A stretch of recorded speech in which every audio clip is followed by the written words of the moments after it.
Hey guys, J-Man here in the Danger Room. All right, we're going to be talking about some comics today, and I'm going to have some guests on here as well to chat with me. We're going to keep this in two segments, one being for the X-Men and one being for sort of the major titles from DC. Not everything. I'm not reading every comic that comes out because it's a lot to get. Some things I'm getting on digital, and some things I'm getting the actual physical copy. Marvel gives you a digital code if you buy the physical copy.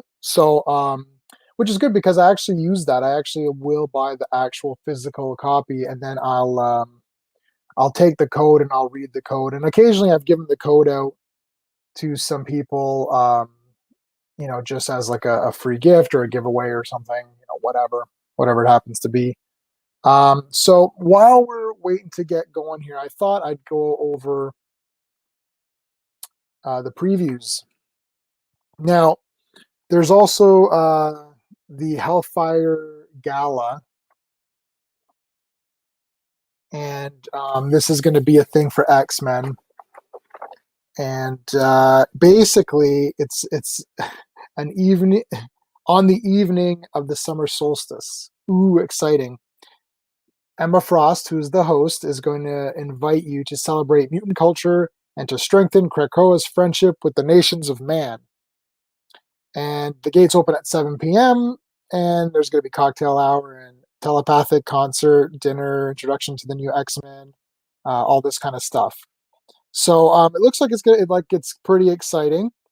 But we'll get into more details in just a second. All right, so I want to bring in my co-host for the X-Men portion here, and he's been on here a bunch of times, so you guys know him.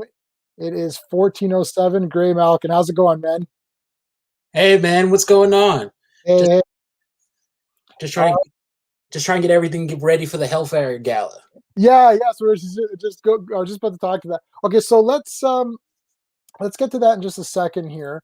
Are you all caught up on Oh yeah, I'm all current caught up titles? on everything. You're caught up. All right, cool. So we'll get right into that. So let's just go. Let's start off. We're going to start off with first the X-Men stuff. Yes, X-Men. So first part of this first part of the show is going to be X-Men. Let's get into the gala before we talk about it. So I was just there's your from your previews. There's your invitation to the gala.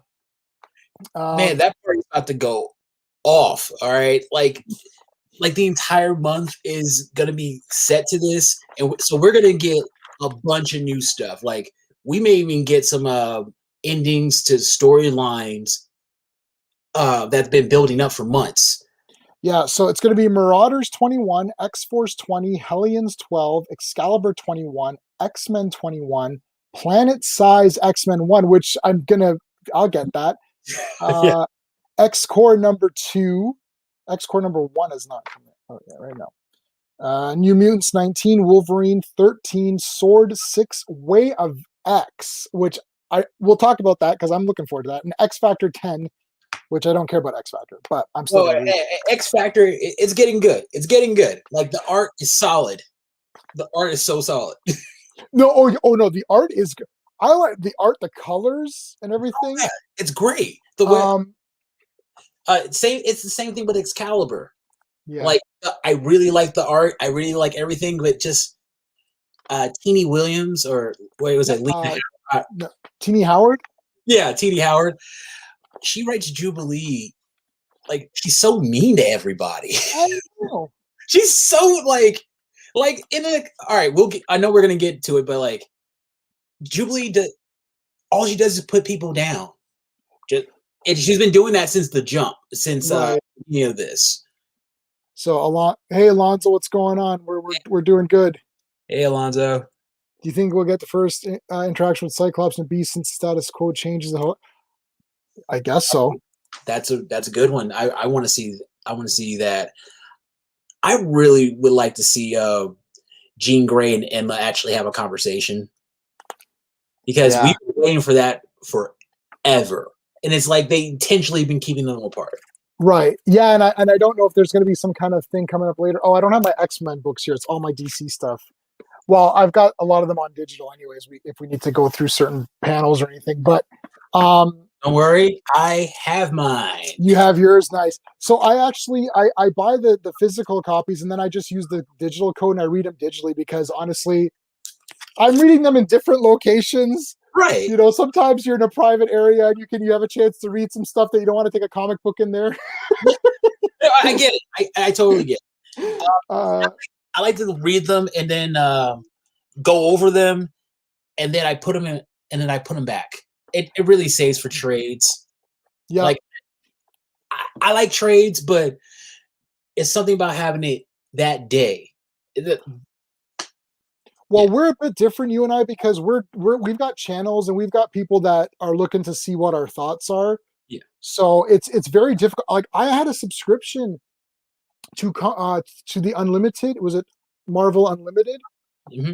And I was like, wow, this is fantastic. It's Netflix, but comics. Right. And then I'm like, where's the latest issues? And they're like 6 or 7 months behind on that. 3 months. I got that too, yeah. Yeah, but, and I thought, oh, that's not going to help me out. Like, but it's not just that though. Like they have like huge sections of books that are just gone. They don't have them. Like Jeff Loeb's X-Force from the mid '90s. Yep. X Factor, the first run before Sabretooth broke out and it almost killed everybody. They don't have those on there? No, they don't. Like I don't know. Like the way I look at these old comics is the way most like other people, musicians go for vinyl. Like you just like, oh, I gotta get this. Yeah, I'm with you on that take as well.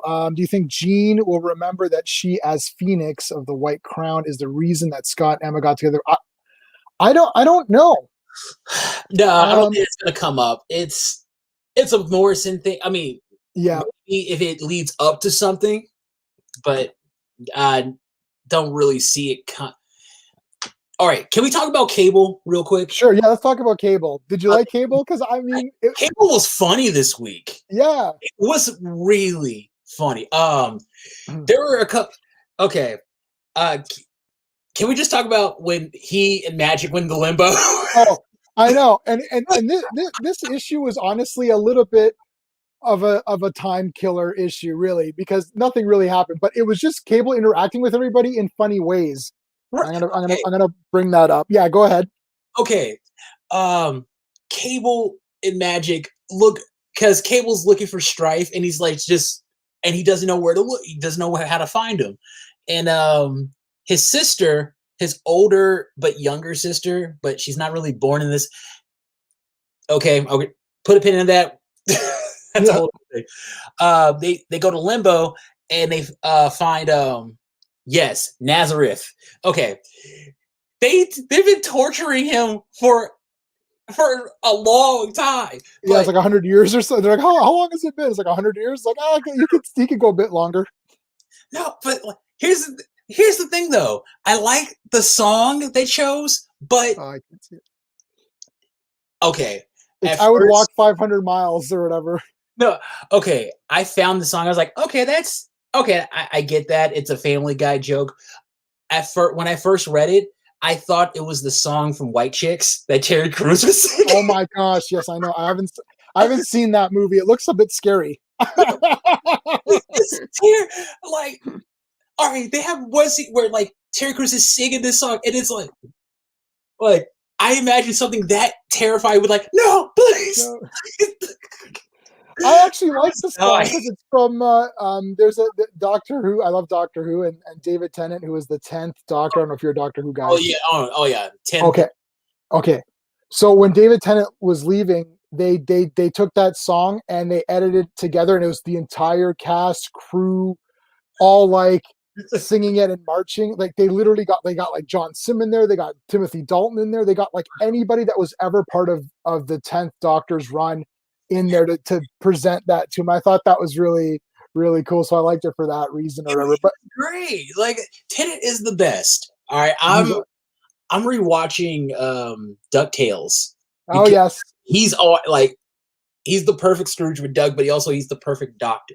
But people forget he's scary. He's really scary.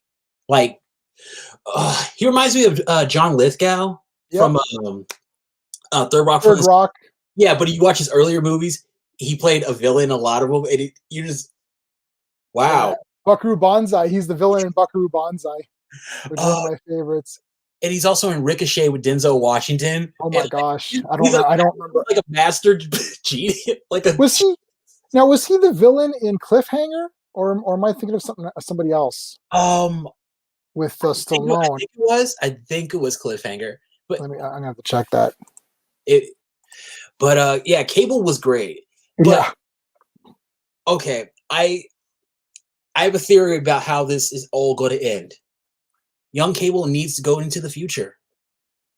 He needs it. Like he is the River. He's River Song right now. Right. He needs to close that time loop. Yeah, that's all they need to do. But people say, I don't like this Young Cable. He's great. I think he's all right. Yeah, I like Cable. I mean, I think he's kind of funny. The fact that he feel like he's feeling insecure about the fact that he got taken down, and the fact that Magneto had to tell like, hey, don't beat yourself up because it's crazy. Yeah, no. I'm liking Cable. I like the relationship with Esme or whatever. That's really funny.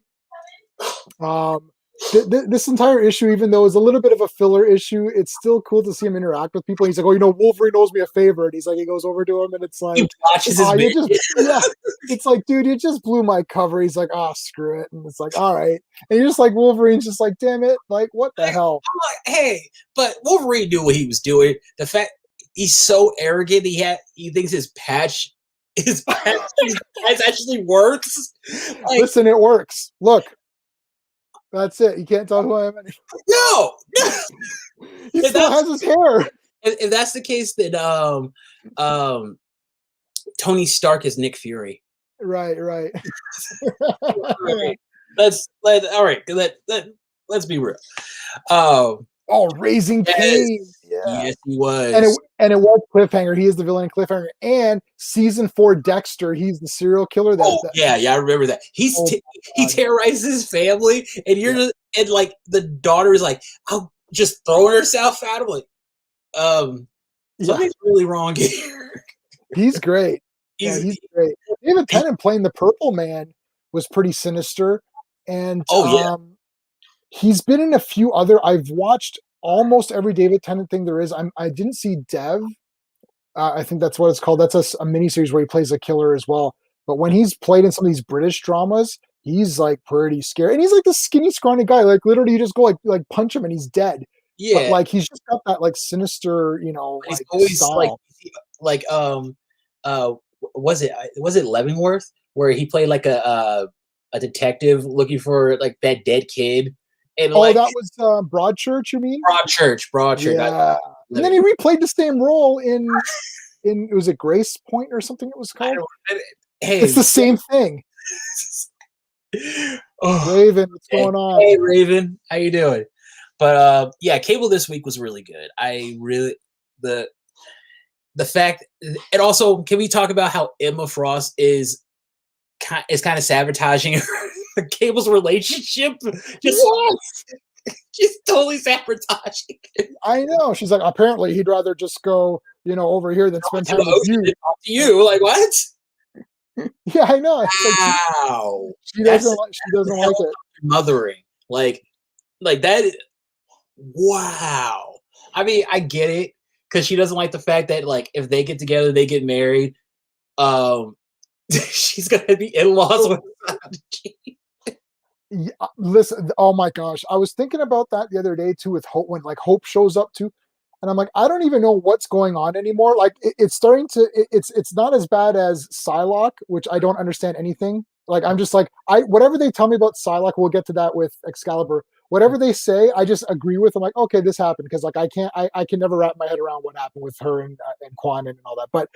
The Summers family is like really hard. I need to have like a visual. Someone's done it. I've seen it. Like, I need a family tree of everything that's ever happened, and I need to have that. I'm gonna get a printout of that and carry it around with me because I'm like, wait, who is this again? Oh, right, yeah, that's this person. It's really easy. It's really easy to keep all that. You just got to remember the original. It started out with Scott.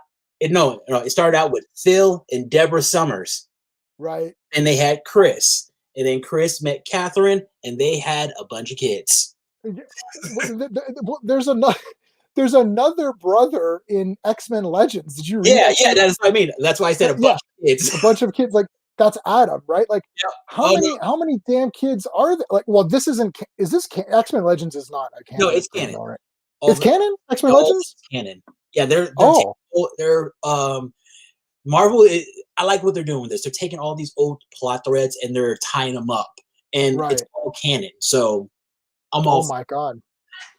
Well, that Adam guy looks straight out of a Rob Liefeld, Jim Lee mindset or whatever. Tenet was a villain in Harry Potter. Yes, he was. Harry Potter, of course. Yes, he was a great villain, but he was barely in it. He wasn't in it that much. I was a fan of that movie. They should have had him in it more. But with I like Adam X. I always liked Adam X. Like when they first introduced him in X Force, I was like, wow, he fit in with this crew really easily. And I'm weak.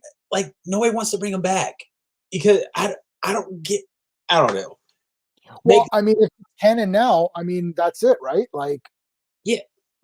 I mean, we've seen him, but like last I've seen him, he was in the Mojoverse. He's being held captive in the Mojoverse. Same with Shatterstar.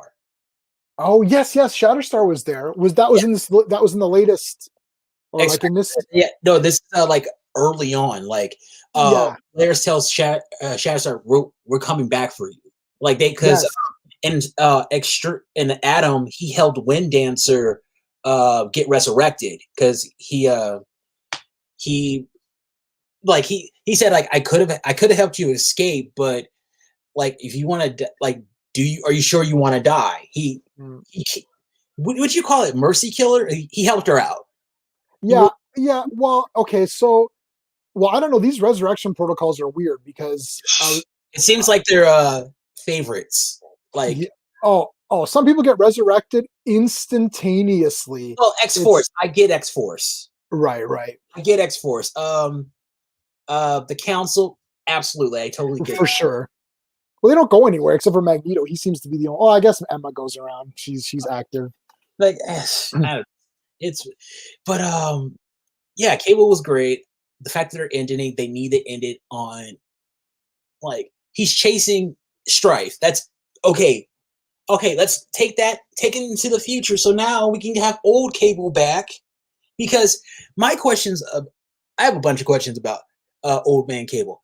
Yeah. Does he remember Krakoa? That I don't know. See, right? This is this time.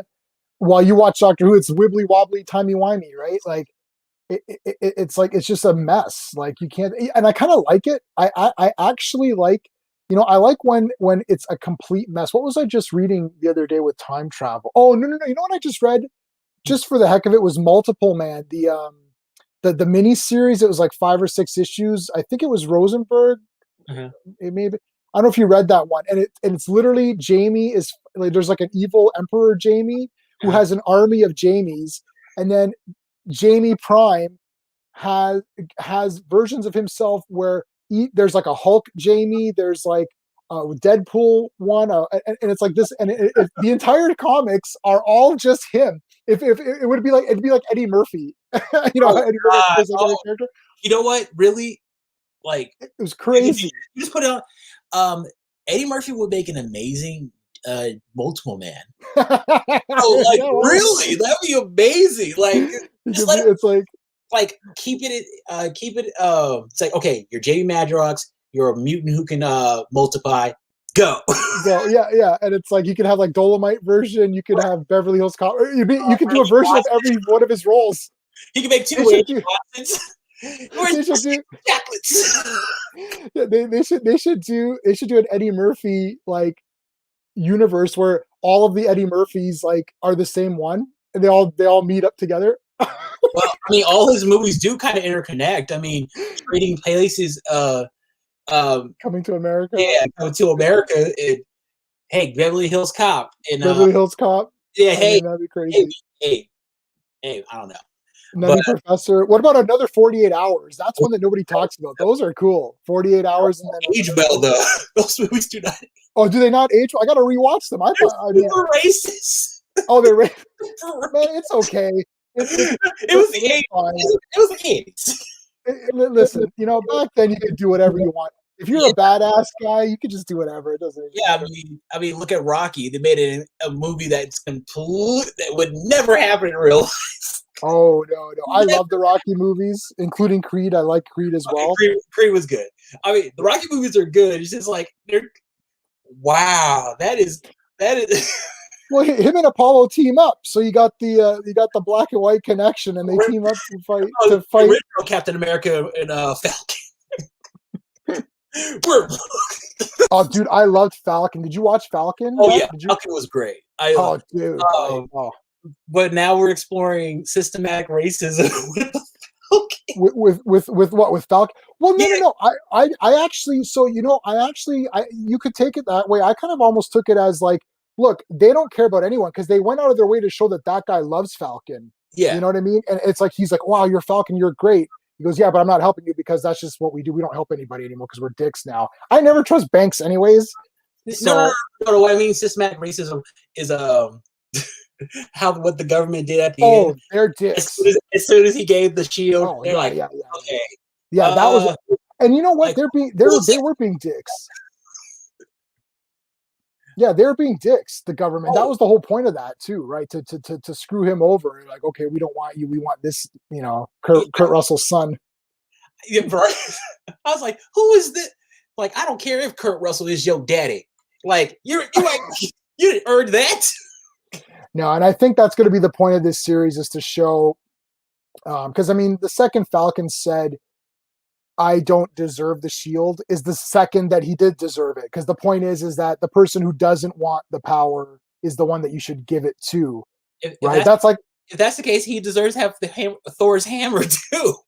He probably does. Just as a side note, real quick, I never understood how that hammer works because Thor doesn't seem very worthy to me. Like, what does he do? Like, I don't know. He seems like I don't know. I always thought that it seemed like, Captain America should have just picked it up. No, well, he does, I guess, later on. But I mean, like Falcon seems like he's worthy to me. Pick it up. It's like, yeah, I'm cool. I'm Falcon. Like, to me, it has to be someone who's untainted. It seems like Thor's weird. I don't know. No, well, it was made for, like, you got to remember, it was made as a way for him to focus his own powers. So I wouldn't be I mean, and that kind of tells you how powerful Thor is, because he needs something this powerful in order to focus for him. Right. I think he had more power. It's weird. Yeah, because I didn't I'm talking about in the movies, not in the comics or whatever. Oh, yeah. In the movies. Like, I didn't see him redeem anything. Like, it's like he got cast out, and then in Thor 1, like, what did he do? I guess he just learned that he didn't need it or something. I don't know. It was weird. He learned to be he learned humility. Humility, yes. Yeah, like basically he sent him to his room for a weekend and said, "Stay in your room, stay in your room until you figure out what you do." Fine, I'm not doing it. All right, so what did you think of Excalibur, man? Because are you into Excalibur? You're kind of like Excalibur. I like it too. But reading this run of Excalibur, it's kind of like being in an abusive relationship. Like, for every good thing you get, you get all right, Quanen's here, and she's gonna help with Betsy. Cool, and then all of a sudden, smack. Bad Jubilee dialogue, but then you're like, oh wow, like now we're seeing how everything works, and then bam, you get little goblin songs, little elf songs. Yeah. I'm like, Excalibur is just sort of right in the middle. Like, it could very easily go up. Like, it's like Hellions, X-Men, X-Force. Like, that's your kind of your tops, right? It can be so good.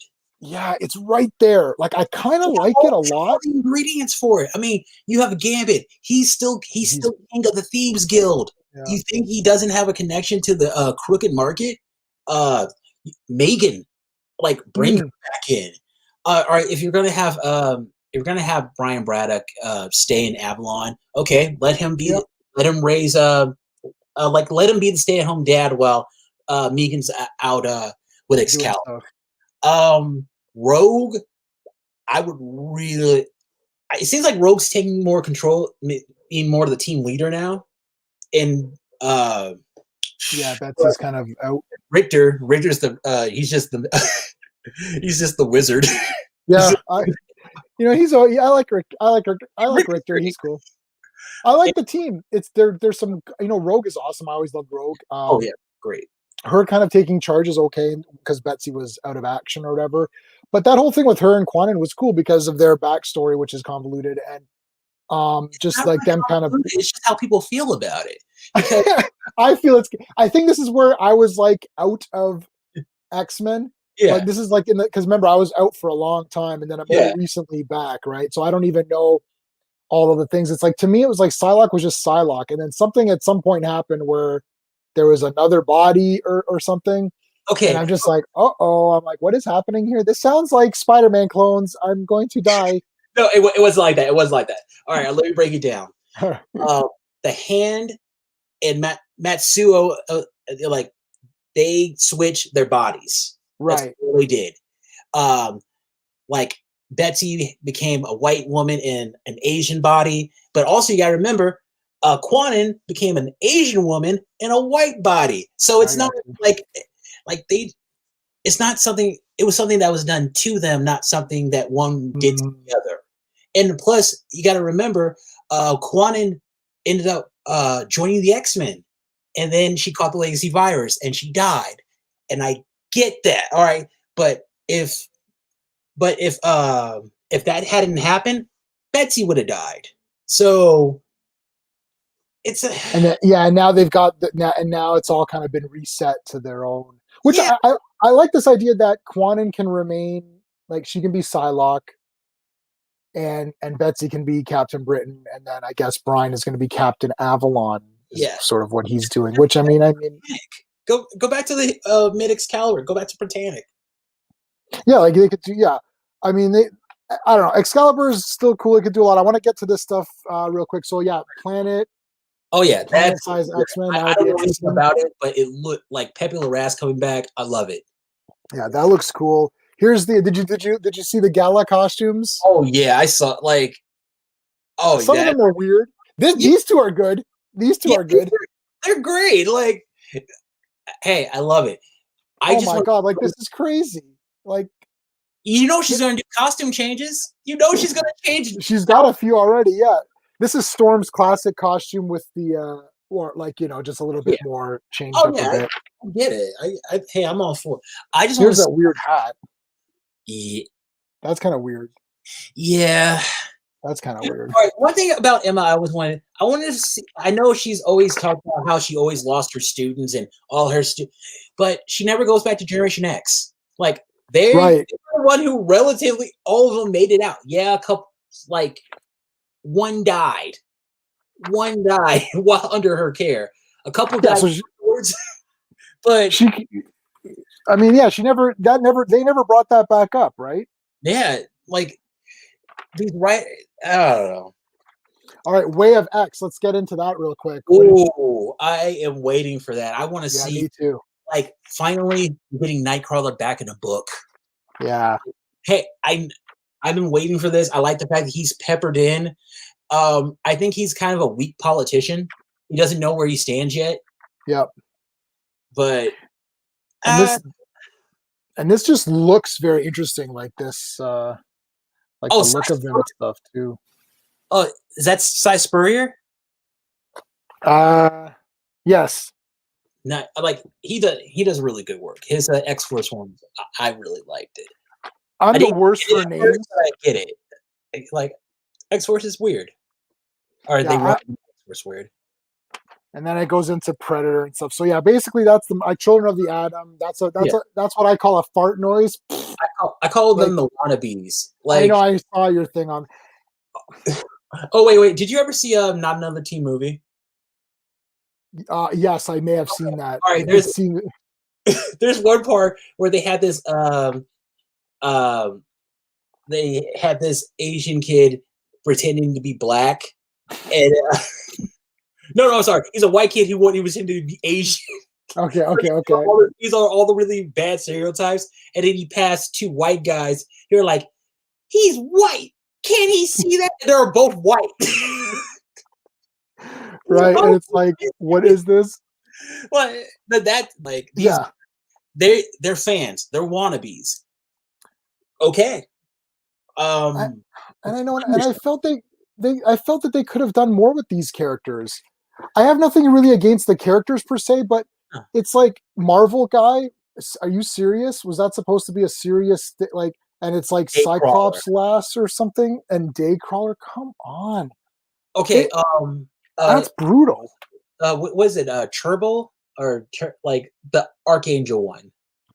Oh, yeah, Cherbil or something. Yeah, I was like, okay, I can see where you're going with it.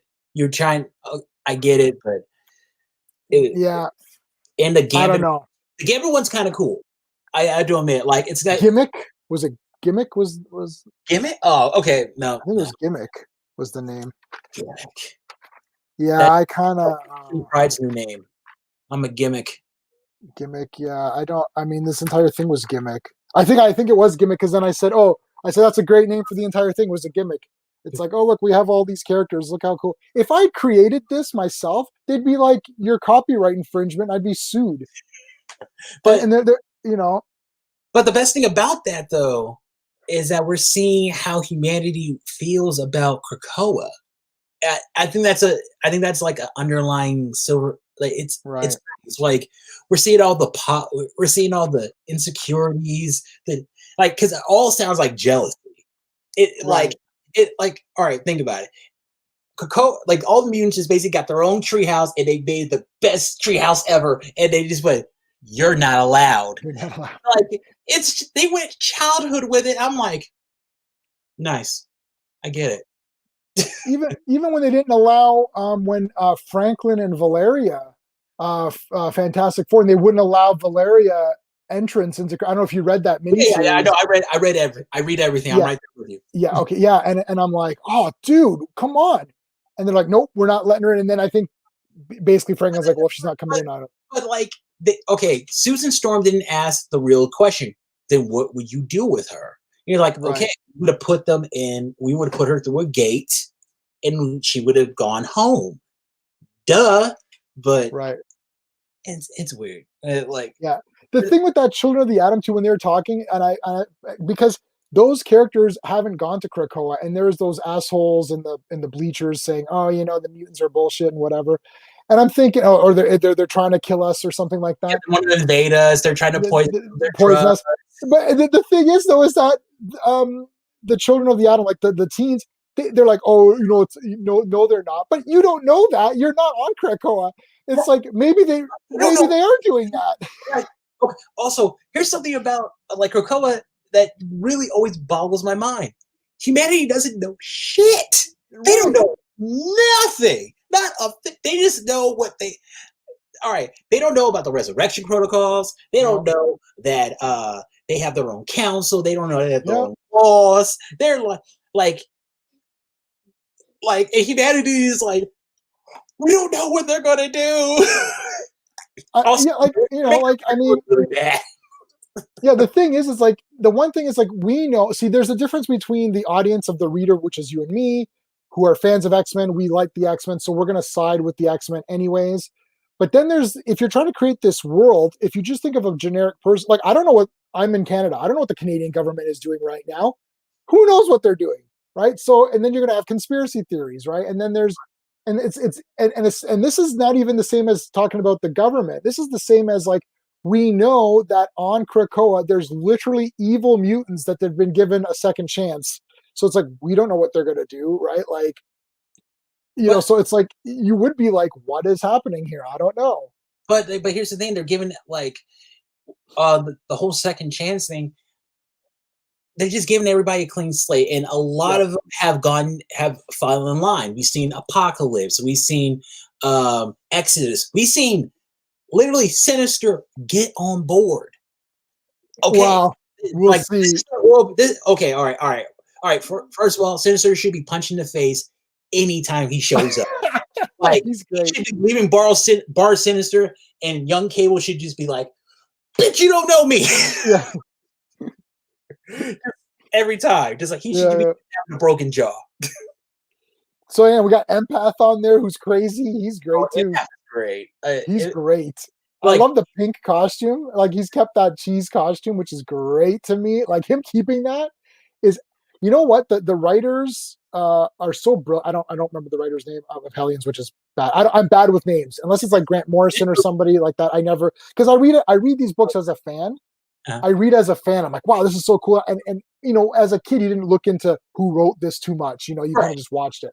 But anyway, you went with it. Like, you went with it, right? But Hellions, like, such great choices. Like, it's very cool to have Empath in that, you know, crappy, you know, costume. And it's like, to me, it's like, it makes it cooler, because I'm like, wow, he's like, look, I don't care. He's like, I don't care what you guys are thinking. This is how I'm going to portray myself, and that's it. He's got the most freedom out of anybody, because he literally doesn't care. And he's also like, I don't care what you think. In fact, I will make you think whatever I want you to. Yeah. Also, I want to know who's worse, him or Fabian Cortez. I mean, well, okay, Fabian is bad, obviously. Really bad. When did he get? What happened with what? I'm drawing a blank on what happened with him.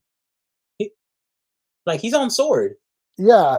But he's so sleazy. He wants to be the Littlefinger of Krakoa. Yeah. He really wants to be that guy. But he doesn't know. Actually, I would really like to see what would happen if he jump started Moira's power, like her resurrection power. What would happen with that? Yeah. Well, no. Okay. So who knows? I've lost track of what's going on with Moira. Like, who knows about what her origin, like what her thing is? Is it just Professor X and Magneto? Yeah, just them. Just them, I think, right? And that's why the rule is there that you can't ever. Yeah, no precogs. You can't tell anybody that I'm here. Yeah. That has not come back. That has not really come back yet. I think she's been doing her job. She's been laying low, like letting Xavier and Magneto run everything, because that's what it looks like. Right. Yeah, it's going to be interesting to see what happens if they even. I don't know. I don't know what. Like, the seeds were all planted in these Dawn of X, Hawks and Pox. They were all planted, and then, you know, people are kind of taking it to wherever they're taking it. It's just like a clean slate or whatever. I love it. I still want to know who they're going to get to replace Jean Grey on the council. Actually, I think they're going to announce that at the gala. Yeah, they'll show the new team. So who did we talk about this? Who'd you vote for? Oh, I voted for, like, I wanted some new blood. I voted with new blood, so I went with Armor. She deserves it. I liked everybody on. Well, most of the people. I like Armor a lot. Something happened. I don't know when this happened, but like, then she got cut. Yeah, no, like I like fell in love with Armor at some point in time, and I don't remember what issue it was, because I did not know this character at all. Right. She was like a brand new character for me. And I don't know where it was. I'm like, oh, this is a cool power. Like, I'm like, she makes like a big mech thing, or like, I was like, this is really cool. And I was like, oh my God. And I love the idea of having a figure where you get like a little figure of her, and you get a clear plastic pink armor that like goes, and then she can be in it. She could be like a deluxe figure. I think of everything as toys, as you can see. Right. No, it'd be a toy. And I thought, how cool would that toy be? Like Armor deserves it. Meryl deserved it. I was going to go with, Tempo, because like someone who's never been an X-Man, put her in this whole new position, and I would really like to see where she stands, because you got to remember, she was with Mutant Liberation Front, and then she thought they were way too extreme, so she went with Peter Gyrick. Yep. And I wouldn't, like, is there a story there? So Scotty, who runs Great X-Mentations, he's got a good little channel going. He was one of my guests on the fans, the X fans that I do, and he voted for Tempo. He did this video about like, oh, you got to vote for Tempo. She's great. And I didn't know who that. I didn't look. It's like to me, it's like Tempo. I kind of did a quick look up. It's like that's the MLF. I'm like, well, whatever. She's not going to get any votes.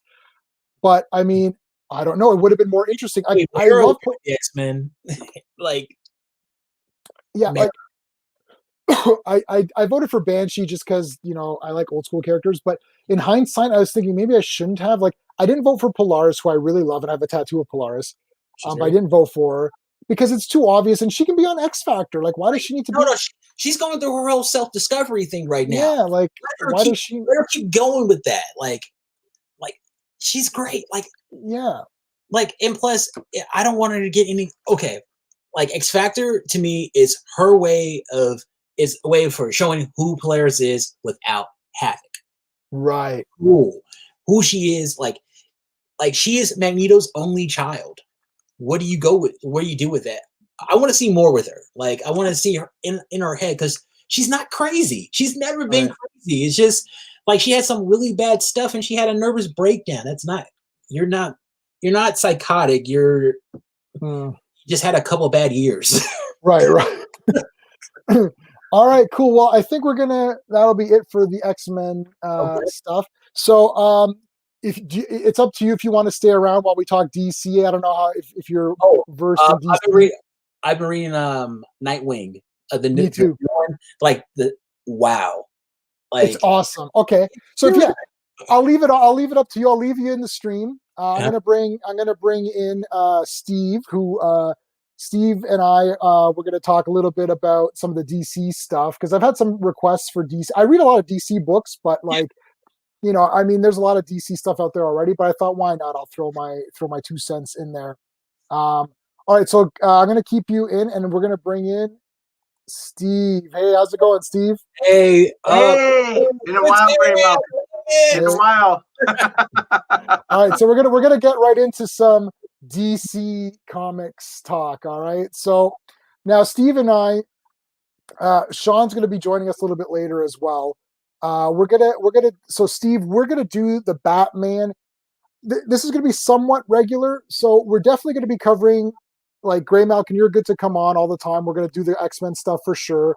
We're gonna cover the 2 major Batman books, which would be Detective Comics and the Batman solo title. We're gonna cover the 2 Supermans, Action and Superman, and then we can cover some side books that sort of have to do with that realm. So for Steve, who's kind of more of a Batman guy, we can talk about Suicide Squad. We could talk about Nightwing, those kind of books. And then Sean will join us later, and maybe we'll do some Superman, Flash, that kind of stuff like that. Hey, Jojo, how's it going? So she runs Flicks and Comics. And I watch her stuff all the time. She live streams all the time and shows all these books. And she buys tons of comics. It's crazy. It's like... She's like, I've got this, and it's just like it continues on forever. You're like, when did you buy all these?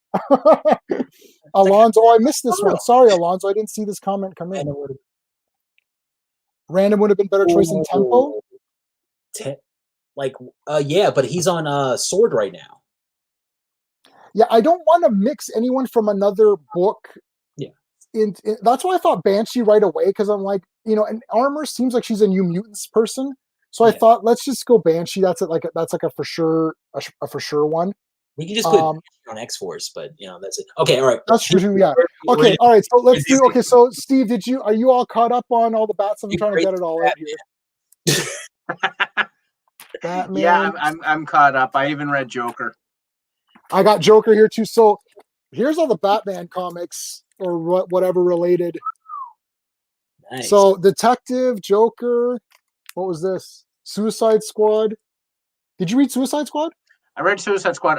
Detective wasn't out when I bought the comic, so I missed that one. That's the one. Okay, so Detective just came out. Okay. And Nightwing. So, Detective Comics. Let me refresh my memory of what the hell this was. I read so many that it starts to like it blurs together. It blurs. Batman was on Krakoa. Oh my god! I think he might be on Krakoa. I'll see him one time. It'd be on hilarious there. if that happened. Robin #1. I love Robin. I just bought. Oh, you know what? Okay, hold on. I'm getting up. I'm coming back. I got to show you what I got this week. Okay. All right. I'm just gonna say Snyder Cut was amazing. I loved it. Now waiting for somebody to make a shorter version that you can watch. A shorter version that I won't have to spend the entire night on the couch. Yeah, that would help. Sorry, I was gonna have this prepared. I'm actually wearing Superman pajamas. Nice. All right. Oh, let me make myself full screen. Nepotism! Oh, sorry. Let me go full screen. Wait, that's Damien, right? Damien, yeah. Oh, okay. I still say nepotism. He only got Robin because of who his dad was. But he looks cool. I like Damien. Grayson earned it. Todd earned it. Tim Drake is very good. Tim Drake is awesome. He's very underrated. He's very underrated. I always think he's the dark horse. Like he's gonna take over Batman. Like when Dick Grayson says no. that was kind of happening in where was I reading that? Gosh, there's so many Batman titles. That was just not that long ago. Detective after 52. I think that was like Rebirth. Because he had that whole thing where he was going to be Batman, but he was going to be a bad Batman. Tim Drake. Drake. Yeah, no, but then and then that's right. That was a great story. Yeah. The Detective Comics, look, man, Superman's my boy. Right. Yeah. I've got a Batman and Superman tattoo, so they're both fine, but I love Superman, but Detective Comics is just like the best. It hits like that? Okay. I love Detective Comics. There's only one problem with Detective Comics. At least it's going to go up by $1. Besides that, Spoiler spoiled everything, man. I could not stand her.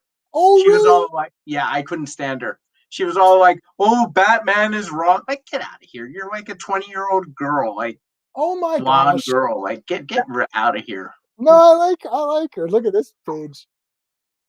Batman jumping down. Yeah, so this was a good one. So Steve, I won't get too into this because I want you to read this one. It was pretty good. I remember all this now. Yeah, he goes to like this party or whatever. So Bruce Wayne's fortune is kind of gone or whatever. Right? Like he lost all his money lost his money. Got all his money. Well, not all his money, but the backup story was about Robin. Yeah, so oh, that's cool. So that continues, so you can catch that one. Did you read one? You read 106, right? Yeah, I read 106. That also had a Damien backup story. So Detective, you're gonna have to start. This is going back to the old school days. Remember, there used to be that little triangle. Yeah. That little pyramid triangle to tell you what number to read because it's going to start getting confusing. So the next, this is first, and then it's Detective, and then the Damian Wayne story continues in Detective, and then that's going to go into Robin #1, which is a mini series, I believe. Okay. So this gave us a look at Scarecrow. Yeah, I believe, right? So scary. Now, Scarecrow. I'll be honest with you.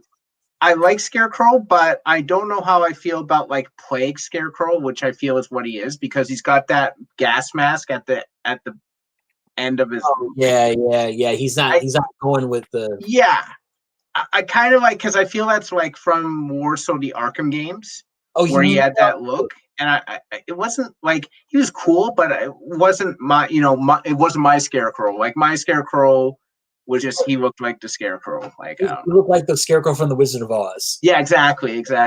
Like the animated series Scarecrow is my Scarecrow, right? Oh, yeah. Like that's right. Yeah. Like Scarecrow is amazing. I would love to see him how like in a movie, like really the go real one. Yeah. Clear, like make him the main villain because like it would be cool. Yeah, I love that because. What do you think about scary? Like, I mean, he is scary though. Yeah, he's terrifying. Like, I'm just posting this is Flicks and Comics. Check out JoJo's channel; it's pretty cool. So I've just posted a link in the chat for everybody, so you guys can. There you go, JoJo. But yeah, so I don't know. He's pretty scary, Steve. Are you cool with him or? Yeah. I like the Unsanity Society. Like, I like that idea. I'm kind of curious about poor Bruce Wayne, like not rich Bruce Wayne. I mean, he's like, not like billionaire Bruce Wayne. He still looks like just well-off Bruce Wayne as opposed to like. I don't think he's gonna go to the welfare office anytime. Yeah, I can't see it. Listen, guys didn't know this. All proceeds from the $1 extra a book are going to the Save Bruce Wayne Foundation. Oh God, that works on so many levels. Maybe Batman can sell some of his guns from the Snyder Cut. Okay, I'm not going to go there. But you know who I like is Ghostmaker. Like that guy was awesome. Ghostmaker shows up, and and he's like, and he's great because he's like Damien without the attitude. He's just like, well, he goes in and Batman's like, you can't maim. He's like, oh, I can't maim. He's like, I'm Ghostmaker. What the hell? I killed. Like, what the hell? He's like, you can't do it. He's like, oh. There's Scarecrow. That is. Can you imagine that's his house at Halloween? Oh my God. Oh man. There's a horror movie called Scarecrows. Yeah. I have it on Blu-ray. It's amazing. And Night of the Scarecrow is a cheesy, great movie. I love Scarecrows. I love Scarecrow in The Wizard of Oz. He's him and TikTok are my two favorites. But let me find Ghost. I can't. Why am I? Oh, where is he? This is a cool picture. Yeah. That's pretty sick. By the way, he's cool, man. I really like Ghostmaker. When he came in, I'm like, who is this guy? I'm like, this guy's awesome. Yeah, he is awesome. And then he's like sparring with Bruce Wayne. Yeah, so Bruce is like training him or whatever. Yeah. Oh, here you go. There's not really a great picture of him. I'll every time I do this, I end up taking myself off the stream. Solo. There you go. Or can we see him? Okay, he's on a motorcycle. Yeah, he's kind of there. Like, there you go. That bet. Yeah. I don't know. I just really like that guy. Like, he came out, and I'm like, oh, is this the new sidekick? This is awesome. Or he's cool. Somebody he knows. And then you got this guy. Now I read. Looks like Alfred. Yeah. I read all of. Not Infinite Frontier. That's what we're on now. What the hell just happened? Future State. Future State. I just read Future State. I read the whole thing of Future State. That was like an up and down experience. Some of the stuff was really cool, and some of it was like not good. I started watching that show, J-Man. Which one? Man and Lois. I love it. Except for that one son. He is Which so bratty. What? He's such a brat. No way. No way. Like, really though? Yes, thank you, Raven. Okay. Well, no, but we're gonna talk about Joker, but Condiment King, it would be the best. You know what?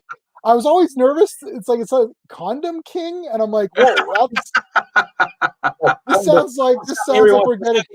I'm stopping everybody from having raw sex. Like, yeah. Oh, that's an anti-hero right there.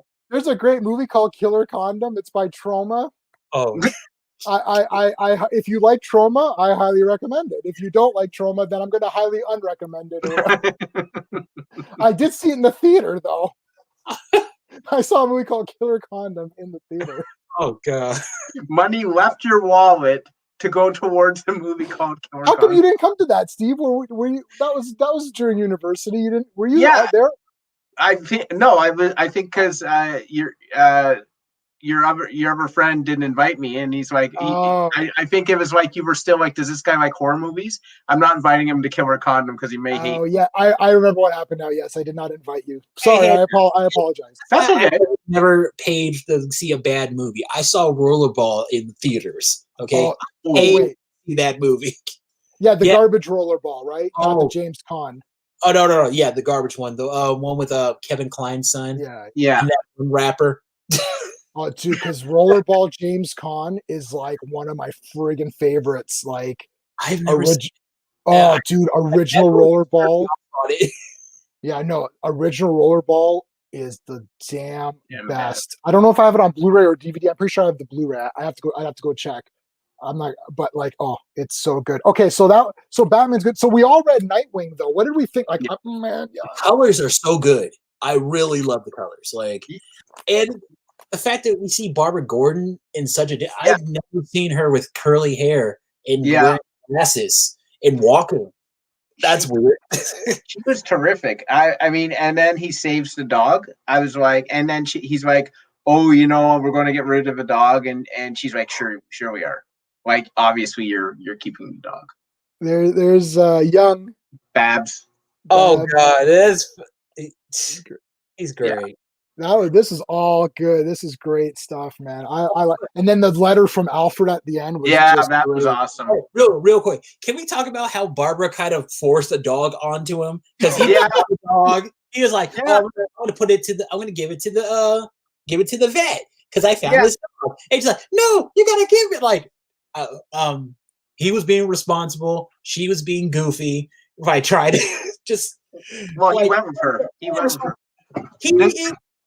Kite Man. They did. What? I love Kite Man. What?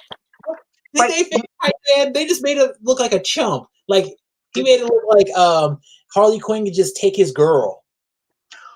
I was going to say for Batman, Harley Quinn's now a hero. Did you see her updated look? She looked pretty good in Batman.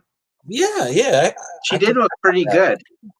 She didn't have pigtails or anything, but she was kind of like, you guys want me to be a hero, but you don't give me the gadget. So she's running to everything, and she's always late. So Harley Quinn's series just came. I believe it just came out, which is, I guess, this is the ad for it. Oh, yeah. All right. Somebody picked it up at the comic shop. I had a big argument with it was me versus almost everybody at the comic shop on the Snyder Cut. So it was like a half an hour. Like I'm good to fight. I'll fight people. What side of everyone? What side am I on? Yeah. Oh, I'm on the not side. What? You're not for the Snyder Cut? No, like hard pass. I watched it, and then I grew sadder as it continued on. I'm like, oh gosh. Wow, that is. And then literally, like, I was like, crimes. I was waiting for Superman to show up, and then he didn't show up at all. So I don't know what happened. I don't know why they cut him out of the movie. It was so weird. He was in the movie. He was? No, he wasn't. No, he got resurrected, and then it was like, now you just being an asshole. He wasn't in the movie. There was a person that was called Superman in the movie. That person was in it for about 5 minutes and did nothing. And literally, when we were at the comic shop, Batman, Superman issue, whatever they're on, came out, and there's a picture of Batman, like this, and Superman behind him. It was like an alternate cover. And the guy who was arguing with me, I said to him, can I see what comics you collect? And he collected that. And I didn't touch it because of COVID or whatever. But he had the comic, and I said, look at that cover. I was like, where's that in the movie? Like, where is Superman and Batman teaming up to go fight people? Like, where is everyone together teaming up to fight? Like, I wanted to see Wonder Woman, Superman, Batman, Aquaman, Flash. I wanted to see them all together teaming up, fighting guys, doing cool attacks, Batman shooting stuff, Superman punching guys, Wonder Woman lassoing, and it's like all I saw was Superman beat the shit out of Steppenwolf, slice off his horn, and then they stabbed him and threw him back. I'm like, okay, all right, where's Batman? He did nothing. Okay, you got to remember that Cyborg and Flash stopped the Mother Unity, and Wonder Woman cut off Steppenwolf's head. Yeah, but over the dark, cut off his horn. So that's teamwork.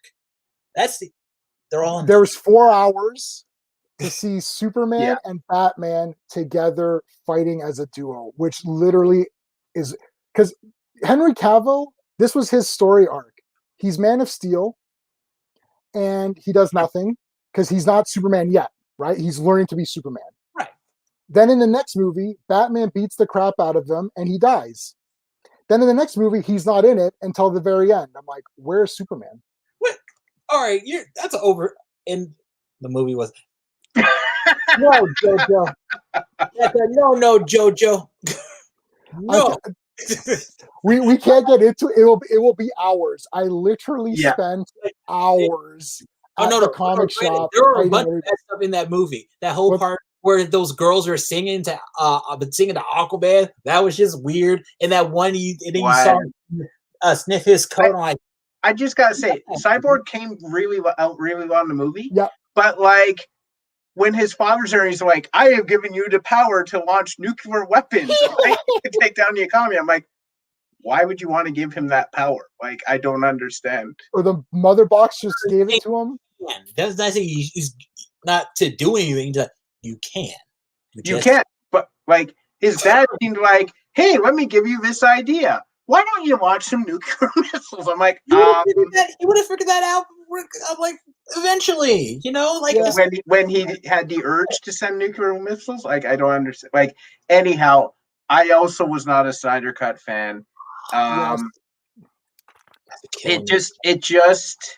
It felt very hubris. Okay, and it felt like the movie needed to be edited. Like any movie that is 4 hours long and its name is not Ben-Hur or Lawrence of Arabia or one of those ones. Lord of the Rings. Even Lord of the Rings, I'll tell you, The Return of the King with its 52 endings, it could have been chopped up a little bit at the end. 47. All right. The thing, okay. Look, the bottom line is that if I was a kid or an adult or anybody reading Justice League and you're appealing to Justice League fans, Justice League is a fan service thing, right? Like not just the movie, anything. Because the concept is that all the heroes that you've been reading about in these other comics are now all together fighting. And I'm not seeing that. Like when I watch the Avengers movie, I'm like, okay, the Avengers are all teamed up, they're fighting, they all together, teamwork, beating everybody up. I'm like, this is cool. Now we can make the thing that, well, they all had their individual movies and whatever. It doesn't matter. I know who these characters are. I've been dying to see Batman and Superman and Wonder Woman team up together and beat the crap out of bad guys. I did not get that. So my question to the people that love it is, what did you want that you got? Like, if you think about, you said, Gray, you said Lord of the Rings. Lord of the Rings, Fellowship of the Ring. Guys, we need to take this ring and throw it into Mount Doom. It's going to be a perilous journey. It's going to be a suicide mission. Nobody's going to survive. And then it's like, I'll go. It's like, well, if Frodo's going, I'm going with him. And it's like, so are we. And it's like, I volunteer. There's a fellowship moment in fellowship, Right. Where is that? This is the Justice League. Okay, the Avengers, F the Avengers. X-Men, screw the X-Men. How about, like, what other teams are there? Screw all these people. Exactly. Hold on. And I'm an X-Men guy. Most of my tattoos are X-Men. Okay. He's going to leave the studio if you keep up. No, don't leave. This is what you want to do. Hold on, let me make my point. Forget all those teams. This is the Justice League. Like, this is literally what we've been waiting for. Like, it's like, oh my God. It's because a good Captain America movie is amazing. A good Iron Man movie is amazing. But a good Superman movie is like, wow. Like Superman, Batman, Wonder Woman, these are my like personal heroes of all of childhood. Like Linda Carter wasn't an actress. Like I was like, oh, Linda Carter's Wonder Woman.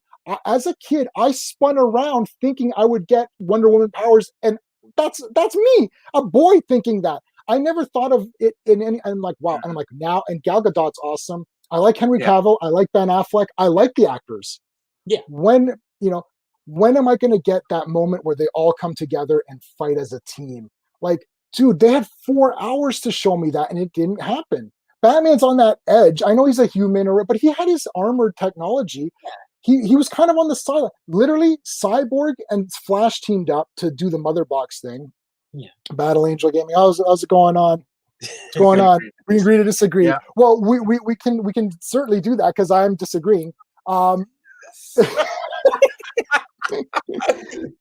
this is what's gonna happen.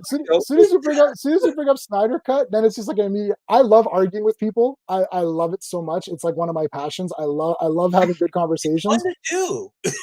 And the thing is, it's a geek. This is what geeks do, right? Because like we're talking about Justice League. We're not talking about world peace or poverty. It's like we can have fun. All those things are real. Yeah.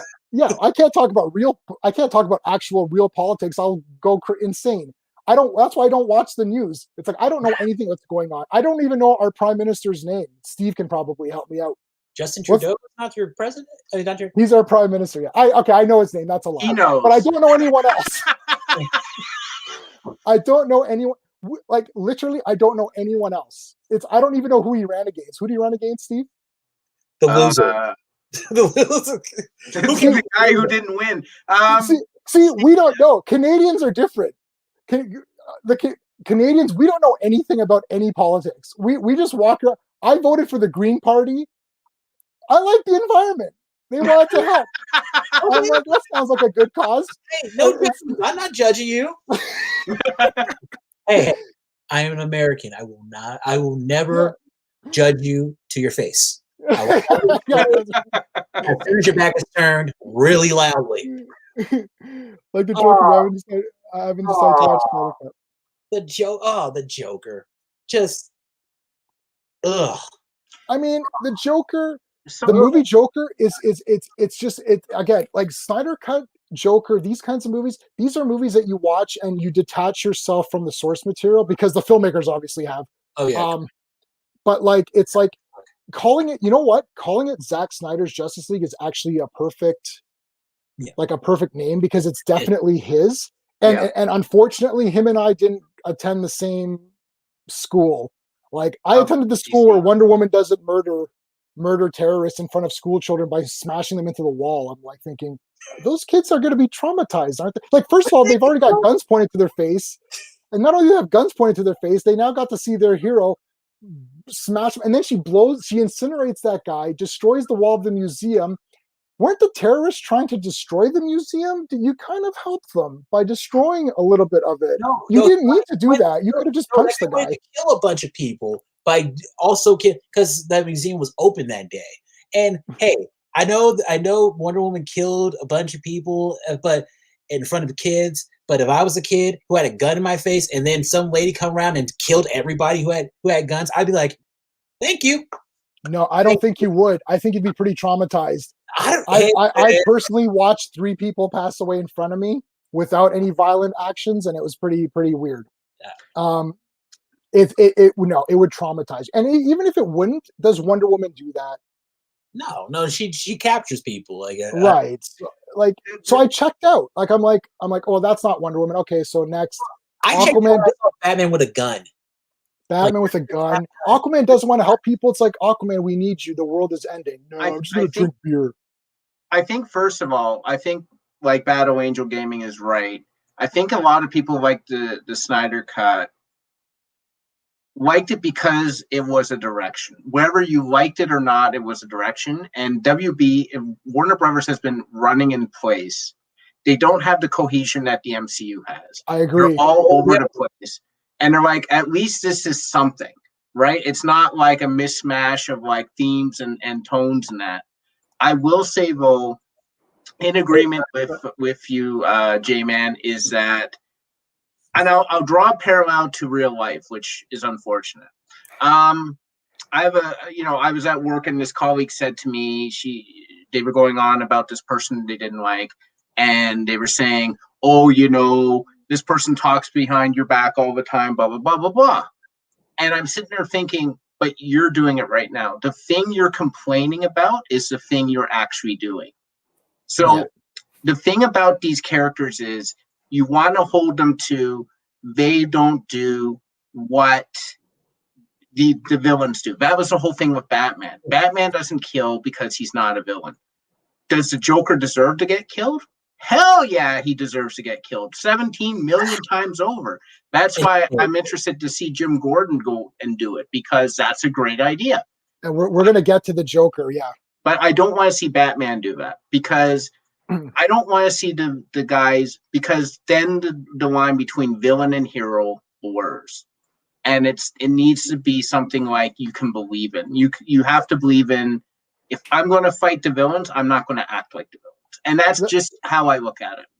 Okay, so let me hypothesize or whatever the word is. I can't think of the word now. Okay, so the Joker kills Robin. this causes Bruce Wayne to lose himself. He becomes a harsher Batman. He's willing to kill. He'll cross the line. So what he decides to do is, kill people wherever, he kills people here and there, but he decides to not kill the one person that killed Robin and the person that deserves to die more than anyone else. He will not kill that person.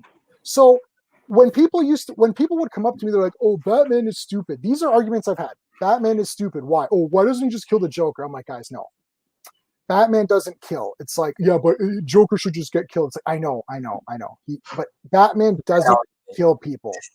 Generally speaking, there's been takes and in one issue, and then someone's going to quote in issue 100, he did this, like whatever.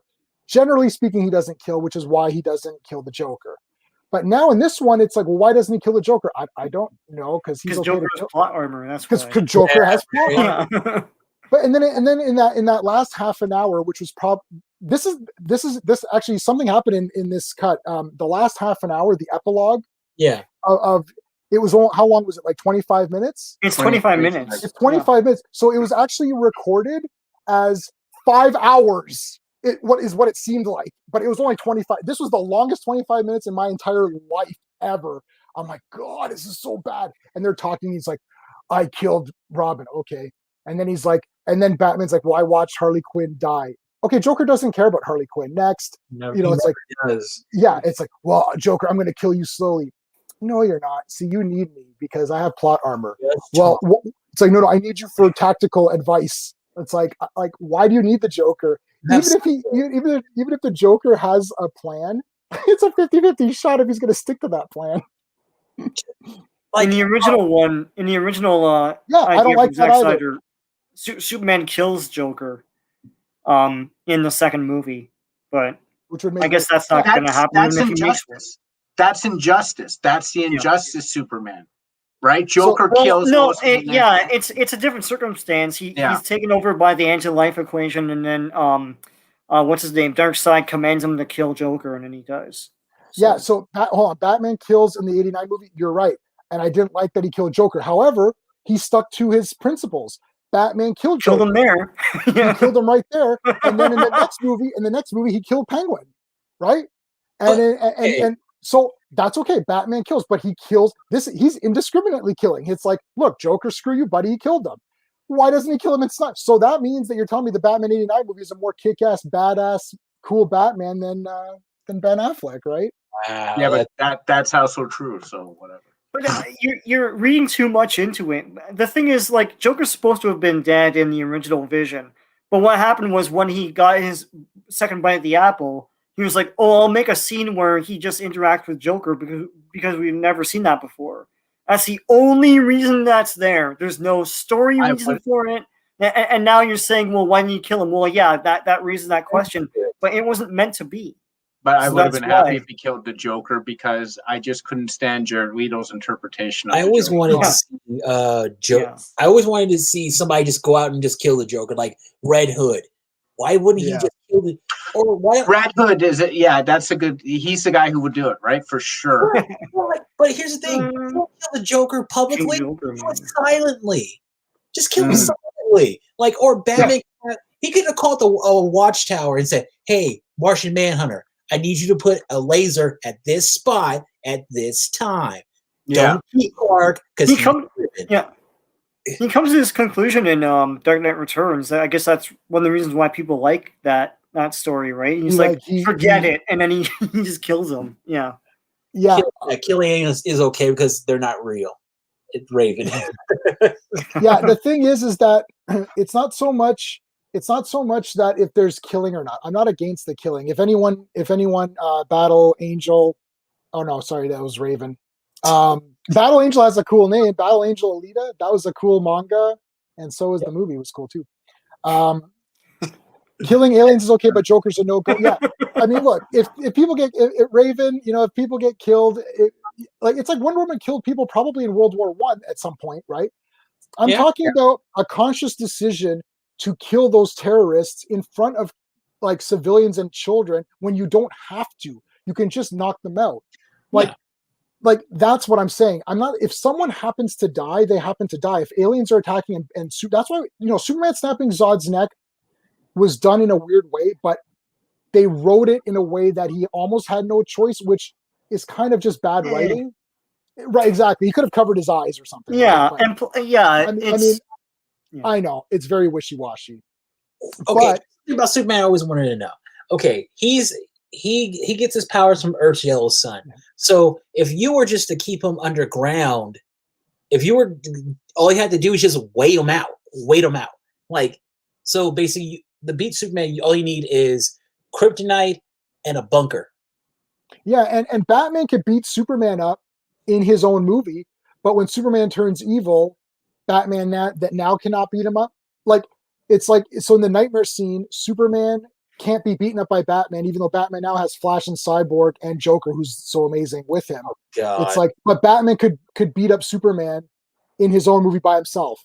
See, this is what I'm talking about. When you start to do your version of it, you better think it out, buddy, because it's not going to make sense, right? Like, this is where things start to not make sense. And if you're a comic nerd or anybody you're watching, you're like, this is weird. Why is this happening? And then generic people, I talk to people in my work who are just like, what was going on? It's like, was Superman like angry? Like, why is he, it's like in Batman versus Superman. They're like, what's wrong with Batman? Like, people are just confused. And it's like, no. This is not the Batman, This is this version of Batman, the cooler version. Like, I don't. Cooler version. Okay. She's right. Exactly. Yeah. Because they're hoping for a sequel. I don't know if that's happening now. I guess not. I think Snyder was trying to put everything. He was like, okay, I'm going to try to make the best movie I can. So, like, it's so cool. HBO's like, we'll just give you all these checks. Just make everything. But once again, Warner Brothers is showing their incompetence in that. Like, did they not see dailies? Did they not know what he was doing? It's like he put 25 minutes of BS at the end. That's not his original vision. It's just stuff I'm thinking of this, I'm thinking of that. Like, that whole Martian Manhunter thing isn't in the original. That was supposed to be Green Lantern, where he's like, oh, I'll spend the extra millions for that makeup and stuff like that and the flying effects. Well, wouldn't you just put your foot down at some point if you're in charge? Hey, you know what? You saw the actors came back. They're like, wait, I get to redo a movie I already did? That means I'm getting paid twice? Yeah. Well, the thing is that the Snyder Cut, he basically got to make the movie. And again, and I'm going to make a ridiculous thing. If you ever seen A Million Ways to Die in the West, which is Seth MacFarlane's movie, that movie's way too long. It's like 2.5 hours, like close to 3. And I'm like, it's way overindulgent. It's because it's overindulgent, and that's what I call the Snyder Cut. It's overindulgent. You didn't. Well, you had to put all 1 million ways, right? So man. I have a theory about Zack Snyder and why he did this the way he wanted, and why nobody told him no. Yeah, it's gonna be a little harsh. Oh dear, I know what you're gonna say then. He used his daughter. He used the sympathy from his daughter. Oh yeah. I don't think he would have used that. I think they like nobody's like, okay, you know what? It's for his daughter. Like, you can't tell him no. Like, I like Zack Snyder. I always thought it was AT&T armor. Like, AT&T backed him. Not Warner.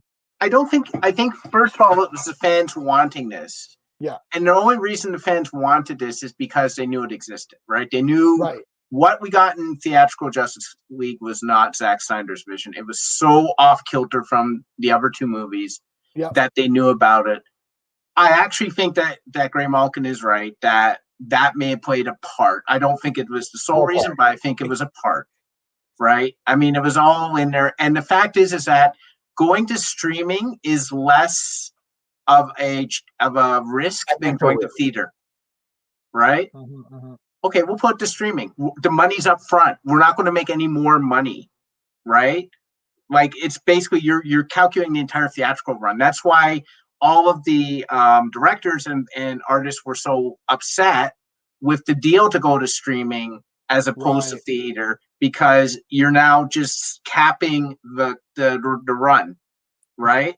So the residuals aren't going to be the same. They're going to make money when they go to home video, but that is petering out a bit. We don't have home video anymore. The thing is, this movie could not have survived in theaters. I've seen some people speculate that it would not have.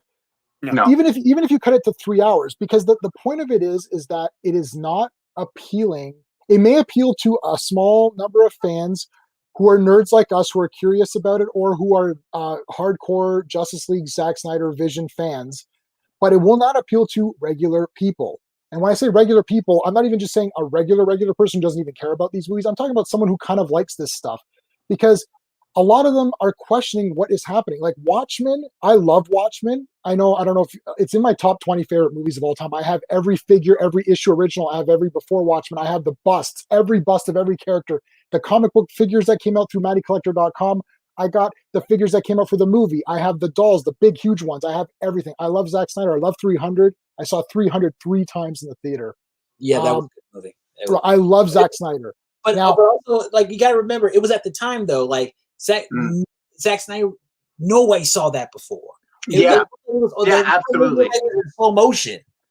Yeah, so the thing is, see, like Watchmen, when I showed Watchmen to my cousins, I said, you got to watch this movie. It's amazing.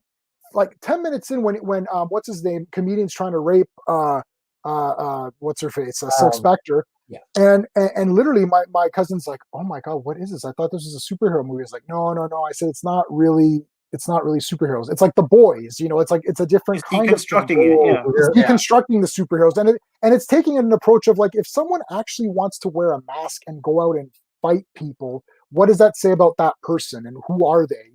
It's kind of that kind of a thing. So that does not get applied to Superman. Like we're in different worlds here. And when I saw Watchmen, I was like, this is great. And then they say the guy who made Watchmen's going to make Superman. I thought, based on Watchmen, okay. I'm like, that's College Court. Like, all right, we have superhero, traditional superhero movies. These are, these are deconstruction superhero movies. You can't put them together. It's like gangster and anti-gangster. Like, it's weird. It's weird. And the thing is, I love so many different kinds of films. I love horror movies. I'm a big time horror movie nerd. My friends know that. Like I'm talking, I've got like weird movies, right? Like the I Spit on Your Graves and Ilsa and like I love Saw and all that. So I have a lot of weird, crazy horror movies. So I'm not opposed to violence or anything. Like, no problem. I watch Watchmen. It's great. It's like, but not when I want Superman. Like the whole point is to have different genres. If you want to make Superman darker and more gritty to look like something else, it's like, well, now it's not Superman anymore. So who are you making this for? Now there might be those people out there who want that, and that's fine, but there's not enough of them to get the money back. I just spent hundreds of millions of dollars to make this. It's like, well, yeah, but hundreds of millions of people don't care. Like they don't want that, right? Yeah. Like, no, but like here's the thing. In the animated movies, Superman doesn't kill. Like we never really. I don't remember seeing Superman kill. Well, but like Red Sun, but yeah. Well, but that was that's an Elseworlds. Yeah, that's an Elseworlds thing. Again, and all the other ones, you never see him kill, and I don't understand. Like, so if you kill a person, that makes you cool? Is that what they're trying to sell us? Like, I have no idea. Like, I don't know. That's a good question. I don't know, because I was told I was a dumbass. Well, hey, what's going on? The Truth. Smash, thank you guys. Oh, you know what? Truth, he always reminds. So I haven't been going on Truth thing because I'll be a troll, because Truth loves the Snyder Cut. He's all over it. He's very passionate. He has to be in the top 10 most passionate Snyder Cut people of all time. And I literally have fear, not fear. I don't want to go on there, like, because he's always doing live streams. I didn't want to go on there and start being a dick to everybody. Well, you admire his passion. You admire his passion. That's how. Yeah, because I'm gonna go on there. I'm gonna be like, "This is trash. I hate everything," and then everyone's gonna. I'm okay with fighting. I wanted to set up a Snyder fans versus whatever, like heavy duty debate, and it'll get ugly, and I'm okay with it getting. I love it getting ugly. Within minutes of me posting my review, I got called a dumbass, which I love. I thought that was great. Like when they curse you, that's when you know you won. I love it so much. I can't tell you, I love it so much. I only got 1 thumbs down on my review. I'm very upset. I only lost 1 subscriber. I thought I was going to lose 100 subscribers. I was so excited. I thought, oh God, here we go. But you know what? That does show that people are willing to hear other opinions, which is good. Which and I'm certainly willing to hear them. which I think is the whole thing, right? Like when you talk about all the stuff going on these days, it's because you're not willing to listen to an opinion you don't agree with.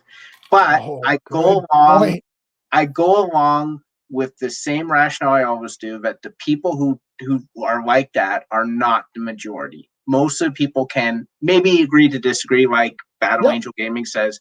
Yes. But you're not going to end that person's life because you don't agree with their opinion of Snyder Cut. I honestly think that there's a small, very vocal minority who's like that, but the majority is not like that. I have to continue to believe this. Oh, no, for sure. And if they continue on with Snyder Cut, I'm totally okay with that, because now Sean and I had a private conversation. I'm going to bring this up, Sean. Sean and I had a private conversation about it. And you know what the thing is? It's like, okay, this setup is very good. The way, well, this is a good look right now, because like I'm like extreme. I'm going to fight you. I'm going to. Yeah, and Truth didn't love it either. I wanted to talk to him privately because. He liked it a lot, but didn't love it. And I think it's because of the Henry Cavill Superman. He wasn't in it. I was looking forward to Superman so much. I thought he's going to get resurrected, and then it's going to be this big scene. They're all going to team up, and this is going to be amazing. And then that didn't happen. And I'm like, and I was waiting for it to happen. Look, guys, I pre-ordered the black suit Superman figure immediately, because I'm like, guy, if you don't pre-order this, you're not getting it. Big time, right? Pre-ordered that sucker. Steppenwolf looks freaking awesome. Desaad was killer. Darkseid was killer. And I'm like, this is a movie. This is a movie about the bad guys. The bad guys are much better than the good guys, because the good guys suck. What? No. What's his private conversation? I'm sorry. The private conversation. Okay. So no, Sean is like, private conversation. It's like, he goes, we're now in a time where there's a lot of shows out, and TV shows are now in a better. Yes. And TV shows are now in a better position to actually go against movies. So Warner Brothers could do a Snyderverse, keep those fans entertained with the Snyder version of the characters, but also simultaneously they have Superman and Lois to appeal to the more, fans who are the old school fans of like, I want my regular Superman kind of action. But we don't have Batman, because Batwoman is awful. Yeah. Oh, we got Belle Reeve. Hey, what's going on? Hey. Like, I love, yeah. The thing is that and Battle Angel says WB doesn't care about Snyder's fans. Yes. And at the end of the day, I may not care for the Snyder Cut like you, but like, I'm not saying that you shouldn't be entitled to the movie you want. All I'm saying is the movie you want is not the movie I want, right? Perfect. But I do believe that if there is a fan base and they are willing to put their money where their mouth is, which a lot of people were, and they want to do this, they deserve to be entertained for what they pay for, right? And I believe at the end of the day, regardless if you like the Snyder Cut and you don't like the Snyder Cut, the WB has made a mistake in ignoring those fans. Yeah. So when people say restore the Snyderverse, I want clarification on what they mean. Do they mean restore the next two movies which he had planned, or restore the idea of this being the current DC movie universe? Because to me, I thought they were doing that. Like, I know there's this whole business with the Flash and all that, but I guess I don't know what their plan is for that. Like, we all know what Flashpoint Paradox is. Do they know that? And do they know what that means? I mean, like, are they going to recast Gal Gadot? No, right? No, So what exactly is restore the Snyderverse? Is it restore the next two movies that he had planned, or restore like the idea that Henry Cavill is the Superman, Gal Gadot is Wonder Woman, and this continuity continues on? And was it the plan for that not to happen? Like, I'm a little confused by all that. Right, yeah, because Gal Gadot's 100% back for Wonder Woman 3, that's for sure. Yeah. Henry Cavill, we're not sure. But I would personally like to see the actors return in a more traditional representation. If Henry Cavill was traditional Superman, sort of like Man of Steel, but a little bit better, He's come to his senses. Yeah. So, come to his senses. Like the Whedon version better than the Snyder cut. I haven't seen. I only saw the Joss Whedon version only the one time in the theater. I remember thinking it was weird. It was bizarre. It was bizarre. I have to watch it. I'd have to watch it again. I don't really feel like watching it again. Sean, what are your? Yeah, I tried rewatching it, thinking that it's going to be a fun time and all that, but I couldn't for some reason. Whereas, like I'll say this, like I like the Snyder cut. I understand all the problems with the morality and everything, but to me, for some reason, I guess I'm seeing it through the view of this is another vision. But I do think it's smoother as a story than the 2-hour version. Yeah. They explain more about what the hell. I didn't know what the mother boxes were doing in that in the original. I was like, what happens what is this? But they explain all that here. The only problem with that is that it's all explain-o-vision. And they gave most of the exposition to like the worst actor they had. Like, no offense, but Gal Gadot she's not a traditional actor. Sean has to go. Right. All right, Sean. Talk to you later, man. See ya. No, but like they gave her like a 5-minute thing to say. It's like, Jesus. Her voice was angelic in that part. So that 15 minutes of exposition. I'll give that to Affleck. So let Affleck go into that pyramid or whatever and see. Oh, okay, this is what's happening on Dark Side and a battle years ago, and have him do it, man. Oh, that was Sean. That's a hard disagree on that one. That 15 minutes of exposition. That won't even be a private conversation. Yeah, we're gonna have to have another private conversation after all that and the hieroglyphics. Like, okay, and then this happened. Listen, also those hieroglyphics contained more information than the entire internet because she got a lot out of that. She was contained the treatment of the movie. Yeah, they wrote the entire movie on the wall. I just like how she's walking around with the arrow saying, "Now this fits somewhere. I know this fits somewhere. This is a key to some door. That door." And it's like, I'm like, yeah, that was in the original, like in the theatrical version. But it was hard to figure out what was happening in there. So here's the secret that no one really talks about with the Snyder cut. Yeah, you're adding stuff, but you also have the ability to cut stuff. Does anyone remember the Daredevil director's cut? That stupid love scene between Daredevil and Elektra was cut, right? Yeah, they in had the other version. To cut the ridiculous stuff from the theatrical cut. They chose not to. It's terrible. We don't need like a 5-minute montage of Lois Lane getting her coffee. It's like there's a lot of BS in this thing. But it's like beautifully shot BS, but it reminds me of the Nicholas Hammond Spider-Man. I've been watching that lately. It's like the thing is someone will build a bomb and in real time. It's like they'll twist the thing and they'll plug a thing in and you're like, what am I watching? And then like a minute into it, it's like, are they gonna do this in real time? Like it's enough to just show a couple shots. It's like he's making a bomb and he walks out. It's like he's planted the bomb. Done. That's called filmmaking. But it's like they didn't do that in that show. And it's the same thing with the Snyder Cut. It's like, how many shots of the mountains that Batman is walking around in do I really need to convey to me that he's in the mountains? Like, I don't need that, right? Anyway. So, see, my thing with the Snyder Cut is this. Like, I didn't grow up with Justice. I mean, I watched the TV show, but like, it's just like, that's over there. They do their own thing. Anytime I heard about anything with DC, it always sounded weird. New 52. What? The multiverse. What? Mother boxes. What? Dark Side. Okay. But all right. Somebody said it earlier that the way television is being filmed right now, it's basically a movie. Yeah. So I'm looking at Snyder Cut and I'm thinking, because I grew up as a theater kid, like, this is theater. Oh, this is major theater. This is like, they need to, all right, to me, they really need to explain what is the difference between a movie and a TV show, because TV shows are better than movies nowadays. They're all equal now, pretty much, like, depending on what let's see what, okay, so Battle Angel, let's hear it. Oh, and Battle Angel is your icon, right? Yeah. Okay. Yeah. Restore the Snyderverse is everything that we should got. Ben Affleck's Batman movie, David Ayer's Suicide Squad cut. If we can get that, then we got a problem. Then we do. Okay. Okay. All right. Restore. The Suicide Squad. That movie sucked. Okay, because sucks, they're villains.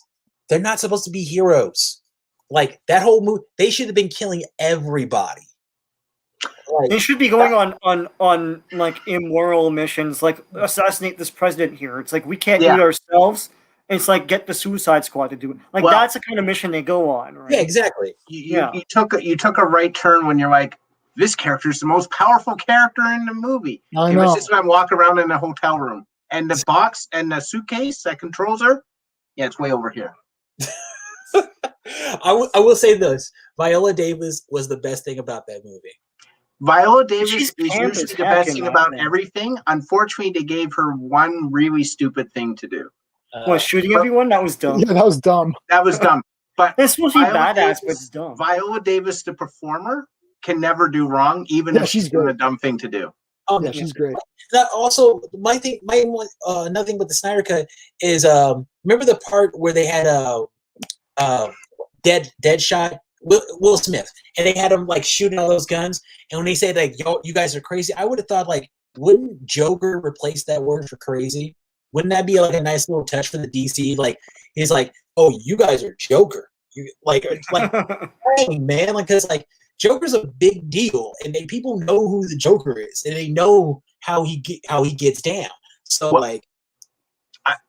I mean, I was done when Flag was on this big mission, and he's like, okay, it's like gun check, ammo check, letters that Deadshot's daughter wrote that I never gave him check. I'm like, why are you taking that on the mission? Well, just in case Deadshot goes crazy, here's a bunch of letters that his daughter wrote. Like, what are you doing? That was really dumb.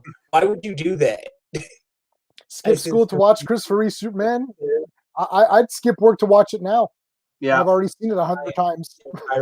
I think what I might like about the Snyder Cut is it's like, because I'm in the age I grew up with superpowers, and to me it's like a big 4-hour art film superpowers movie, because it's like Darkseid's in it, Desaad's in it. Yeah, Steppenwolf looked a lot weirder, and well, yeah. I mean, he still has a giant look better and everything. Steppenwolf looked better. That's undeniable. No, I thought it was great because when Steppenwolf went after Themyscira, you saw more. Like it's a better sequence. Yeah. Yeah. They had to tear. Okay. All right. Imagine that happening here. That'd be like they had it in the White House, and then they had to blow up the White House. Yeah, the fights there were cool. Like, and he picks up that horse and throws it. I like you know who was the best character? The best character was Zeus. Because he's shooting lightning. I'm like, oh, this is cool. I'm like, where's that guy? No, go ahead, Gray. One thing I really liked, well, I guess with Snyder movies, apparently, if you get something crushing your legs, you're gonna die. Because it happened with Batman, with that one dude, Superman, and it happened with that girl from in Justice League. Like, she just had a horse on her legs. Yeah, knock it off. Yeah, like in Snyder's world, your heart is in your legs. So, like, barely. Well, I should have walked it off. I mean, yeah. Take a full tablet. This is cross genre, but in Star Wars, Padme died because she just gave up living. Yeah, that was dumb. Apparently, they don't have a good enough technology to like save. Like, we could have saved her in 2021. We could have saved her. Yeah. Well, they didn't even have ultrasound. They were like stunned that she had 2 babies. It's like it's the Star Wars universe. You can fly. You have AI robots, but you don't have ultrasound. We invented that in the 50s. What's your problem? I just like how she knew the name of the kid. Grown as opposed to having her being pregnant herself. Like, it's like, oh, we had them in the incubator for the last 3. Like, I mean, and she knew the names right away. Yeah. She's like, Luke, Leia. I'm like, well, she had them in mind. Have you ever seen parents actually decide the name of a child? It's long. George Lucas had nobody to tell him no. Everyone said yes. That's the problem with those movies. They're a great testament to like egotism, like all three movies. But it's like this is like one single man's vision, you know. But yeah. All right, so let's get back to the comics because we didn't even talk about the Superman stuff. So I knew this was going to happen. Yeah. As soon as you put the word Snyder and Justice and League and Zack in some form, and however which way you say it, it's gonna become like a big. Never mention Zack Snyder Justice League when you have to use the washroom because you're not going to get to the washroom anytime soon. No. I was able to do it. I did it almost in one sitting, but I had to do the last half an hour later because I started it too late. I was stupid on my timing, and I just had to get, not because I was tired or bored, but I had to get up for work. Now, Joker. Did we all read Joker? Read Joker. Did you read it, Gray? Did you read it, Greymalkin? Oh no, I didn't. I'm tagging along for this. Okay. It's Sean, did you read Joker? No, I didn't read Joker. No. It's brilliant, guys. It's brilliant. You're dying, but yeah, it's super good. I can always get turned off by the Joker because everybody says Batman's greatest villain. I'm like, okay, hold up, not really. Okay, Yeah. Two-Face. There's still the Riddler. There's still Penguin. These guys are amazing. Yeah, there's still Zack Snyder. It's his most hyped up villain. Like, Joker's the father from Shameless. You can't kill him. He just like drunk and he's on crack, and somehow that works for him. And like, if you also think about, sorry, Jim, if you think about it though, Joker we've been oversaturated with Joker because back in the day it was Cesar Romero, which was 60s, 70s Joker. Was it 70s or it was 60s? Yeah. 60s. And then waited 23 years to see the Joker again with Jack Nicholson. Right? Now we've had Jared Leto, Heath Ledger, and Joaquin Phoenix in the course of 12 years. Forget about I know, but two of them won Oscars too. It's like, that's another thing. But it's amazing how many Joker fans there were that came out of the closet when A, Heath Ledger won, and B, when Joaquin, like everyone was a Joker fan, and it's like, where the hell were you guys? Put him on the map, I think. Like where in the the hell mainstream. were you? No, you're right. But like, I'm like, where the hell were you guys when I was defending Jack Nicholson's performance when I was a kid growing up? Because when Batman Forever came out, Jim Carrey was the bomb, and every other Batman villain who came before him was ass. Yeah, I know. Okay, you gotta remember when Heath Ledger was originally cast. Everybody was saying like, "Oh, they put a pretty boy as a like." I think all those new Joker fans were really Heath Ledger and Jared Leto fans. Like, that's a good point. That's all it is. They just brought all their I don't know, goofy fans. And it's like, oh, I love, and also the romantic, that whole Joker Harley Quinn Suicide Squad movie really, oh God. Yeah, it was bad. Suicide Squad. Yeah. You're saying, wait, you want a guy? So, because I used to work in a restaurant when this movie came out, and a lot of girls would say like, "Oh, I want to love like Joker and Harley." I'm like, so you want him to beat you? Like, you didn't understand that. You can't ship them. It's not that kind of relationship. Yeah. Just so you guys know, any like teeny bopper girl fans, and I'm gonna go ahead and say this: anything that they like is absolute trash because they like Twilight, and in Twilight, I've watched the movies, all 5 Twilights. I watched them all. In the movies, the wolves, I don't know, which one is that? I don't know whatever the wolf pack guys are.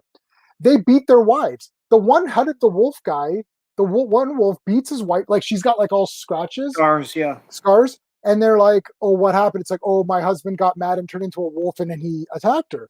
But she stays with them. And I said to this girl, there's this girl in my work who loved Twilight. And I said, oh my God, I was like, the husbands beat their wives. And she's like, no, they don't. I was like, yeah, they do. And I explained that scene. She's like, well, but he turns into a wolf. I was like, well, my wife like weighs 115. Okay. I weigh 200. if I get angry, that's the same thing as a wolf, right? You know what I mean? Like, I'm like, no. I was like, they beat them. Now, when they turn into a wolf, they retain their consciousness. Like, because they can do battle strategies. They know what they're doing. Yeah. So I was like, let's not get into the psychology of Twilight. Okay. Because it's all about abusive men and women. All right, that looks cool. I'll check it out. I'll give it a read. The one thing I did enjoy is how much artwork was from the famous one. Oh my god, I can't believe I'm blanking on it. What are we talking about? This? Yeah, the artwork with the one where Alan Moore. Like, I can't believe I'm forgetting it off the top of my head. The Alan Moore famous one. You guys know. Swamp Thing? No. Batman. Famous Alan Moore issue of Batman. Killing Joke. Okay. If you go back and watch, see, I was blanking on it. I can't believe it. What are you talking about? Killing Joke. If you go back and look, there's a lot of shots that are Killing Joke. Right. So the storyline here is that this mysterious woman is hiring Commissioner Gordon to go out and hunt down Joker and kill him. And she's going to pay him like what, $25 million plus all expenses paid. Yeah.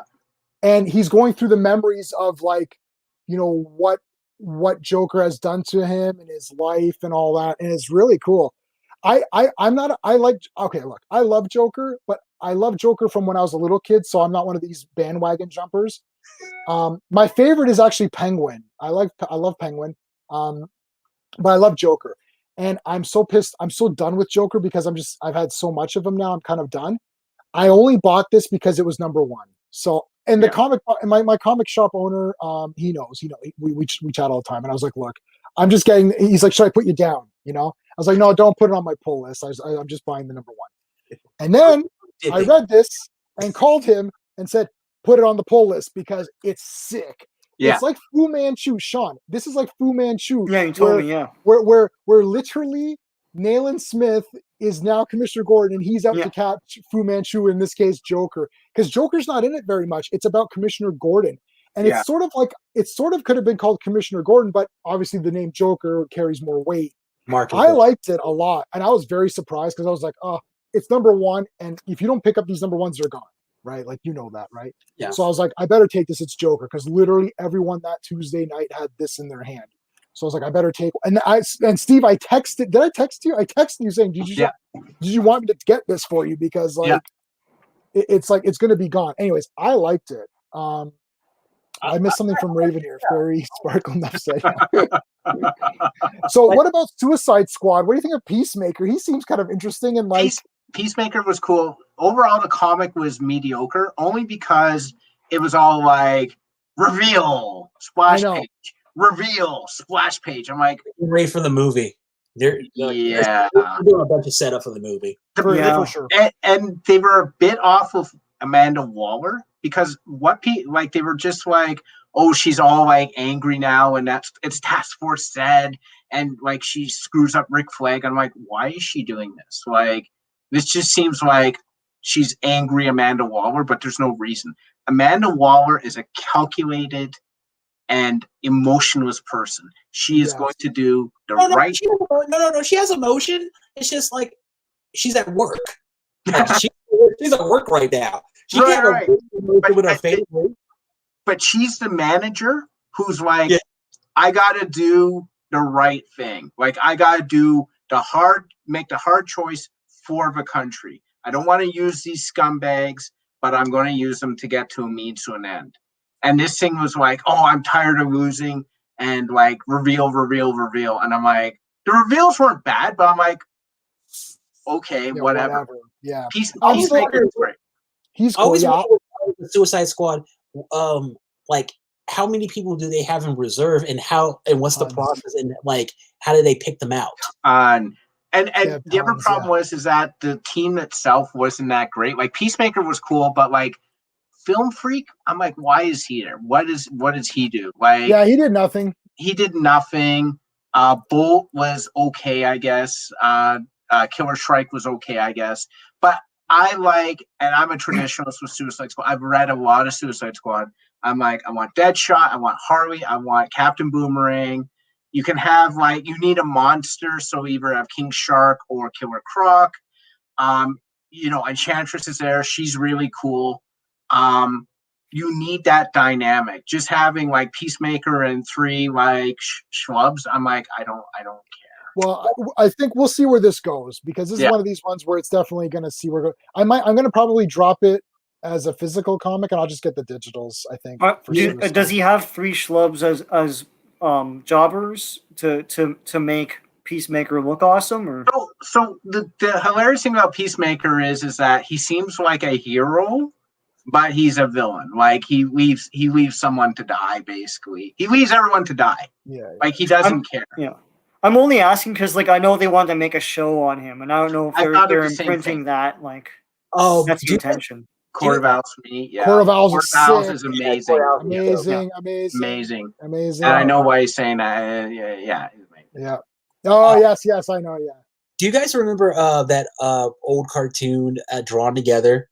And, yes. All right. The way you guys are describing Peacemaker is how they the Superman character, where like anything goes wrong, he just flies. He's like, "Fly, save yourselves!" We should just laser kill everybody, right? All right, let's get to Wonder Woman. Anyhow, guys, I'm gonna drop off. I've had a long day, so. Not because Steve. I don't want to hear Sean's opinion of this stuff, but like I'm going to drop off. Sean kind of like the Justice League, so yeah. Can't trust me. I'll go back after you post the video and watch the rest, but I'm going to drop off for now. All right, thanks for coming on, Steve. We'll see you. We're going to see you this Sunday, right? This Sunday. Yeah, I'll be on Sunday. Cool, man. Later. Take care, everyone. Bye. Hey, you know what? I was going to drop off too. No worries. Record my own stuff. So yes. So I posted Steve, and your links are posted in the description of this video, so anyone who sees can see that. So Greymalkin, you coming back next Thursday for the next? Yes, I'm here for that. You got cool. So if you want to be a regular every Thursday with me, you're in. All right, guys. Right. Talk to you later. Cool, man. All right. All right. Take it easy. See ya. All right. You released everyone. No, I didn't read it. All right, so Wonder Woman. So I've been reading Wonder Woman Rebirth from the beginning. Yeah. And I really like it a lot. Yeah. Now this one, so I just went to this one because I'm on. This isn't actually issue 770. This is actually they reverted back to the old numbering. Yeah. So it went up to like 80 something, and then they changed it to old numbering. So then it was like issue 83 or 84, and then the next issue was 750 or something. Yeah. So I haven't read anything past like issue 40, and now I'm on this. Okay. Yeah. This was awesome, man. So cool. So I read the Infinite Frontier lead-in, like the issue 0 or whatever. Yep. Where they're like, be a god. I'm pretty sure was that not a story before? I feel like it was. Well, like she was a goddess. She was the goddess of truth. Right. This would be the okay. So hold on a second. Oh my God, I literally have 300 something Wonder Woman comics. So in the George Perez, that's post Crisis. Mm-hmm. I have that entire series, almost the entire effing series from number one. And number one's back here, and I've got 1 to whatever. That was me and who our other buddy who collects it. Yeah. Me and him were collecting that together. And she became Goddess of Truth. I want to say in the whatever. I think it was the post-crisis that era. She became Goddess of Truth for a while, and then Artemis and stuff. I think may have taken over, or they had a thing to see who was going to take over. No, was that not she? That whole thing with Artemis, the one I remember from the 90s was Wonder Woman is seen to be not worthy of being Wonder Woman, so she becomes like a rogue. Right. Like she has the black costume. You're right. Artemis is the new Wonder Woman. Yeah. You're right. It's my favorite story. Your favorite. There you go. Okay. Yeah. No, it's after that. Yeah. It's after that then. So we're talking because there's been the post-crisis Wonder Woman series, which I got most of, and then the next one after that, I didn't like it. I collected maybe the first year or two, and I didn't like it as much. And then they started it again with New 52, and I did not like New 52 Wonder Woman. Then they started with Rebirth, and Rebirth is awesome, and that's what's on. Which is the one where she's flying. Frontier. Is that New 52 or what? I didn't read New 52. Blind one? All right. So it's either New 52 or the series before New 52. Yeah, because I know they've mimicked that now in the recent cartoon movie. I can go try to. I mean, I can literally try to find it, but it's not that. Yeah. It's not that important. But this one So is anyway, Valhalla. so she's dead, right? Yeah. And she's now in another world where they fight all the time, and it's awesome. And everyone like has a blast, and they're all it's wicked. It's what we've always like read in ancient myth, where you have a glorious battle every day. Yes. And it doesn't matter, like, I mean, you die the best way you can, or like you get through everybody. So yeah, and then she meets this like pretty boy dude, and then befriends him. They don't have sex or anything. They make a big point of that, because she gets drunk and he's like, I'm a man of honor. I wouldn't do that. And then this little like I don't know what it is, like a squirrel or something like that. It's like, come help me with this tree. And she's like, what is this crap? And then she's like, you know what? I'll help you tomorrow because I have to go fight. And then when she comes back, the guy, they always come back to life, but this guy is taking longer than usual to come back to life. Yeah, it's this big tree of life or something, and it's sick. And then the squirrel's like, you want to help him? Then help me with this tree. And then that's how the story ends thus far. And then there's this like young Wonder Woman. I didn't really like that story, but and check that out, guys. That is Thor. Yes, Thor is on top of a monster. Oh my god, that's so good. And yeah, and like everyone's done in the way of the old myths, and not in, of course, like the new, like not new, but 60s onward Marvel, right? Yeah. So when you hear Asgard, you're like, Asgard from Marvel. No, it's Asgard from like freaking ancient myth. That's what it is, right? So. I may or may not be posting a link for people to join in on this one, but definitely on Sundays, on the Sunday one, we're gonna throw up a link. We may throw one up here as well. Yeah. Marvel Alien #1. No, I have not. Is that something that's cool? Great start to it. Okay, I'll look it up. I get, if I don't get something on the, I go Tuesday nights to get my books, and I get my books, and then I read them. If it's DC, I'll kind of read them right away. And then for Marvel, I'll read them on the Wednesday. And if I don't get them on the Tuesday or Wednesday, they're usually like, because my comic book store is like the hardcore comic book store. Like everyone there knows me. I've been on. There's another fellow comic. His name is Professor Bill from Comic Book University. He's like he's sort of a big name there, and I've been on his channel just recently, and he's a cool guy. So it's like a really, I don't want to say nerdy, but like it's like super nerd oriented. So you better pick up your friggin' books or call ahead. One guy missed out on Action Comics, which we're going to talk about. One of the guys there, he's like, I missed out on Action Comics. I'm like, how's that not on your pull file? Like, on your list or whatever. Like, dude. Yeah. Yeah, right now for Marvel, I'm only reading the X-Men because there's too much and I have to pick something. I used to read Iron Man before it became Iron Man 20. No, what's it called now? Iron Man 2020. I read Thor, the one which, dude, and I met the artist, not the current Thor series, but the previous one. I forgot the artist's name. Oh my God, I'm drawing a blank. But that guy, I met the artist on that Thor book, and he signed my #1. That was wicked. But yeah, so yeah, the Norse mythology guy. So that's Thor with the proper Mjolnir from what it looks like. Yeah. So this was pretty good. Yeah, this story where she was young, I mean, it's cute, but like whatever. It doesn't really belong in this issue with this mega action, intriguing adult story. And then all of a sudden you have this and it's drawn kid style. It's like, well, I mean, like put it in a kid book. It's not bad, but it doesn't fit here, Yeah. I mean, it's like a nice little story, like, nothing bad, but like, why is it? The thing is, Sean, is that, okay, so these books are going up $1. So this is $5, right? And Action Comics might be more. Oh yeah.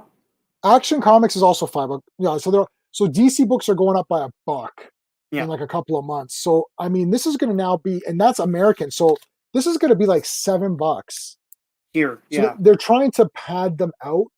by adding these extra stories. Now, the ones that they added, I don't know what you thought of. We'll get to the Midnighter and all that, but which I didn't care at all. Like, honestly, I read it and I'm like, okay, I don't care about this.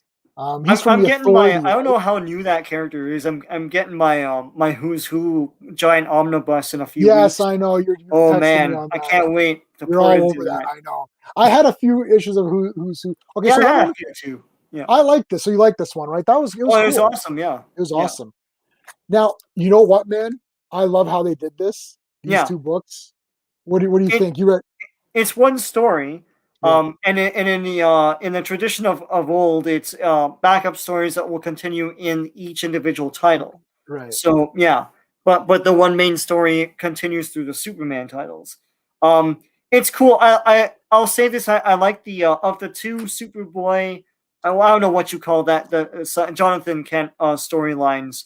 From the Superman in Action Comics story to the Infinite Frontier #0 story. The story in Infinite Frontier #0 is better. Where I don't know who it is, like Spectre or someone who's being a smart mouth and saying like, "Oh, this Superman sucks," and then Wonder Woman's like, "No, man, give him a chance. Look," and it's like, "Look, he fights this monster, and like he's gonna die. And look at this." And then Wonder Woman, like basically that's what he's saying. And Wonder Woman's like, "You read it, right? No?" And Wonder Woman's like, I read Infinite Frontier. I read it. Yeah. And Wonder Woman's like, no, look at this. Like, he used the creature's power over time to go back in time and heal it from what it was really angry about. It was like, when it was a baby, put it into a better environment. And it's like using his resources. It's not just might and strength. It's everything else. It's your personality and how you imprint it on things. And so I thought that was the better story. This is cool too, about like worrying about losing his father. So we'll see where this goes, because then he's like, oh, in the future, like this is it, like you die. So I don't know why you're still here, and it worries me. And he's like, well, I don't see it, I don't understand. So of course, but he's got like crap growing on him, like he's got like red crap. So Superman was first, then Action. So Superman starts out, and they're battling these guys from this like void or whatever, from a different dimension. And Waller was like it's like a breach.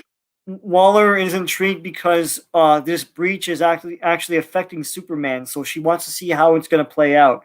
Yeah. And you can only close that breach from the other side, and they do it with a gun. And so Jonathan Kent's like, I'll do it, and Superman's like, no, I'll do it. Like, look, this isn't as bad as you think it is, right?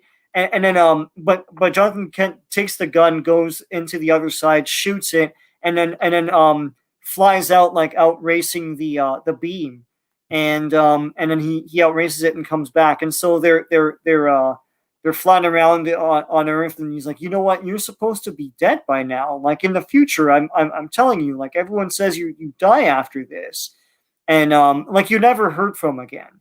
And, which is a different freaking thing, because he says that later on. I'm like, well, then you didn't say that.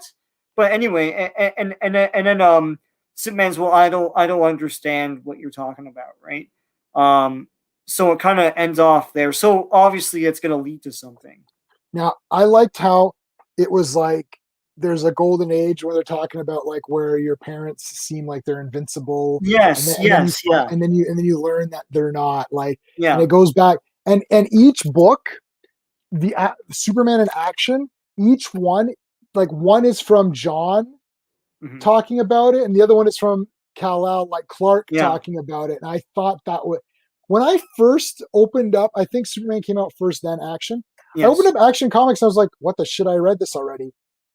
And I was like, oh no, I'm like, I thought that too. I was like, I went back, I thought, oh, it's a different, it's like Clark talking. Same thing, I like Superman's story about how when he was a kid, his Pa Kent fell off a ladder, and Superman was like, he tried to he tried to make the situation that everything is better, but like Jonathan Kent's like the father was like, you know what, he talks about the golden age, that there's an age where you think your parents are invincible and everything, then you see that they're not, and you have to grow past that, right? Yeah, that's great.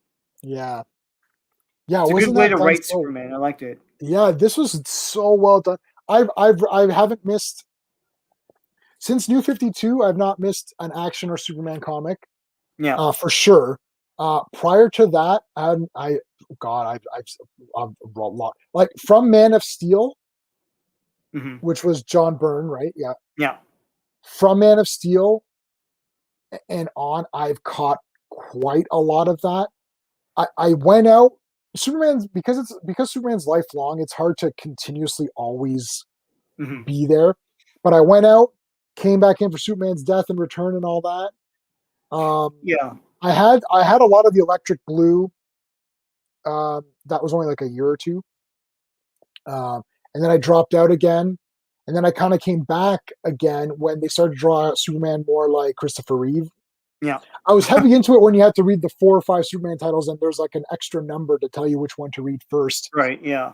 And then I dropped out, and then New 52. I'm like, let me get back in, and then I've never missed anything since then. I want to Battle Angel. So what's he say? Yeah. Transformers. Yes. Yeah. You know what? I just got. Okay, so check this. I actually have that Transformers, and I've got digital. Now, Sean, did you read? Because I've met, and I've got his autograph too. Oh, damn it! Where it's in one of these shelves in here. I have the autograph of the writer of the previous IDW Transformer. Oh, yeah. The IDW stuff is great. It's great. And it really carried that stuff forward in the States. The Dreamwave stuff I never really liked. Is this what we're talking about? Sorry for the glare. That's cool, yeah. Is that what we're talking about, Battle Angel? We're talking about this series? Because I just read issue 1, and I you know what? Honestly, I didn't even know that this had got started again. Oh yeah. So I only got the first 2.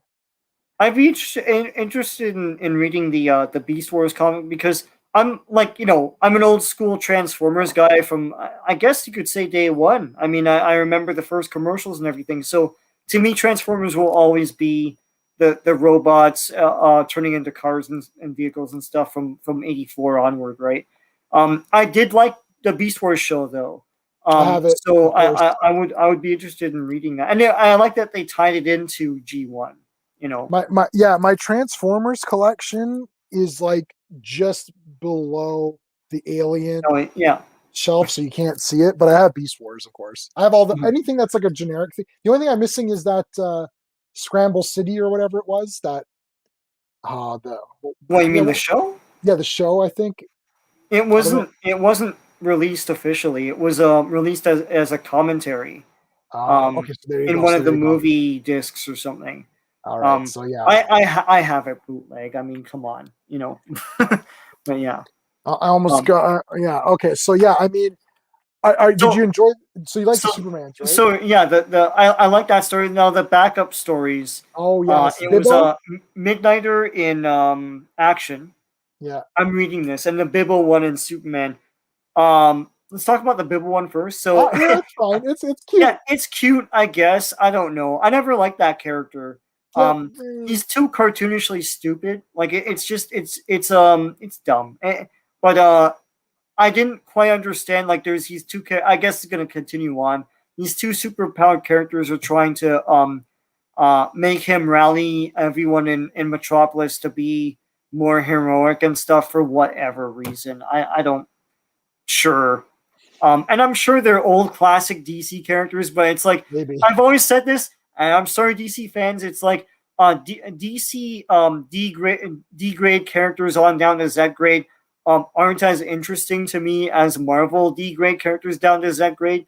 I know the Marvel characters more, but I'd like to know more about DC D grade to Z grade characters, because those are sometimes the more interesting characters. Here, I don't know who these guys are. Like a lizard man that can I don't know, absorb other things, and a mist woman. Yeah. Yeah, I don't know them. And Midnighter is from Authority, right? Or am I? Oh yeah. Look it up. I'm pretty sure he's an Authority character because Superman is going to be either teaming up with the Authority. I've read zero. Yeah? I've read zero Authority comics. Yeah. Like literally zero. I don't know anything. There's a few channels that I follow that were talking about it, and they seemed pretty excited about Authority. Superman.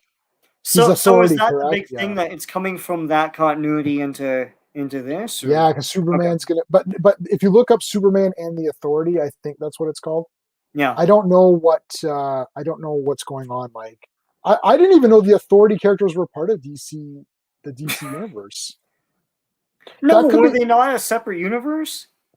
That's a very newbie question, but like, Sean, if you don't know, then I don't know because you're my go-to because guy, I thought that's what it was. So I'm asking. It's like now this guy's in it. It's like, are they doing a Watchmen thing where just like shoving guys from that separate like Elseworlds sort of standalone tale into this? Like, anyway, I didn't care much for that story. It seemed cliche and like edgelord BS grittiness. But I mean, I guess I'll read the rest because they'll shove it into the other. Yeah, issues, this was right? this was my fears with the way that DC's. Oh God, they're a bit of a mess because their comics are a mess. The movie universes are all over the place. It's like they got to figure their shit out. And the thing is, like, they're making these books $1 more now, and they're trying to say, well, we're going to give you these extra stories and whatever. Okay, well, Batman gave me a story with Robin. So that to me is like, okay, well, that seems like I'm getting a full-length Batman adventure and also a partial Robin adventure. But the Midnighter, Midnighter's has nothing to do with Superman. So why would you think that I would want a Midnighter story in a Superman book? Like, if I was going to try to figure this out and say, well, let's make this like a Shonen Jump. I don't know if you remember Shonen Jump and whatnot. Yeah, I know what Shonen Jump is. Yeah. Oh, so hold on. Let's see, Raven. They're separate. Okay, so they Dakota universe, and Dakota is Milestone, right? Oh, okay, okay. So are they coming to? Well, I don't know because the Superman in the Superman and the Authority, he's got sort of the Kingdom Come style S or shield or whatever. I say S. I know. Whatever. I'm always gonna say S. I was always frightened away by Authority because I don't. I mean, like I don't really care about like edgelord BS. Like gritty, grim and gritty asshole heroes. Like I don't really care like hyper violence and everything. Like I'll watch this Invincible show, I guess, but I know it's more of that kind of thing. Like I watch The Boys, but I know that that's what The Boys is about. Like it's not, there's just a difference to me for some reason. But like that's why I never really read The Authority. I know it's like a mega super violent, gritty adult thing.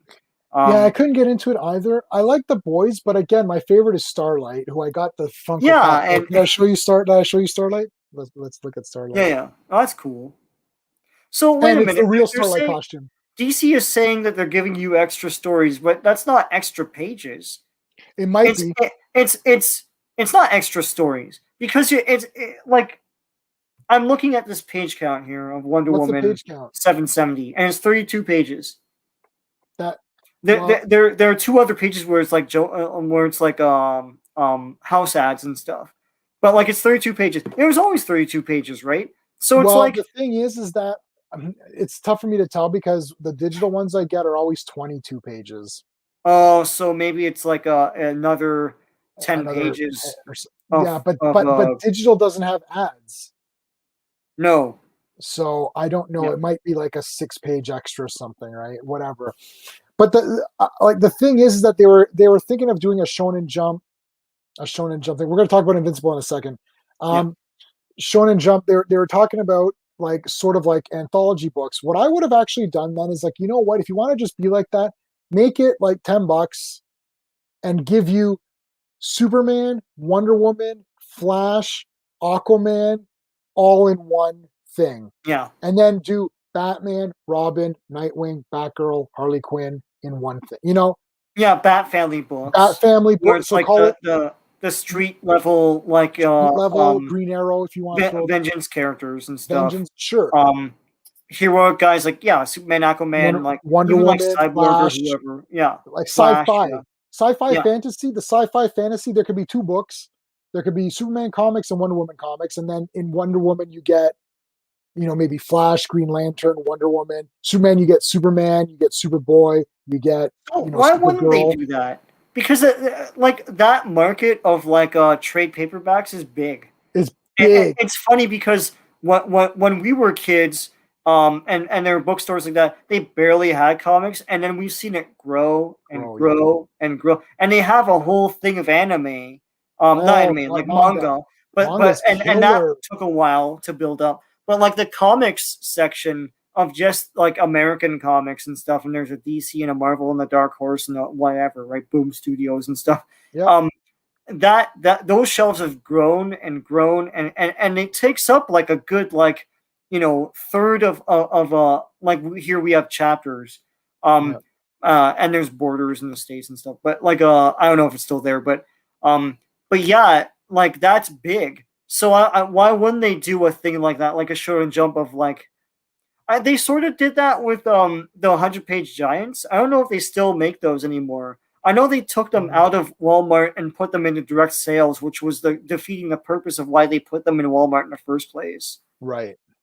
Yeah, exactly. It never came here. It was a United States thing. Yeah, they did, and a lot of those Walmart ones or whatever it was got turned into digital versions. Oh, but that was the same idea of like different stories that continued on into the next thing, right? It wasn't just one story. Yeah, so Shonen Jump was all of the shonen books, just one chapter.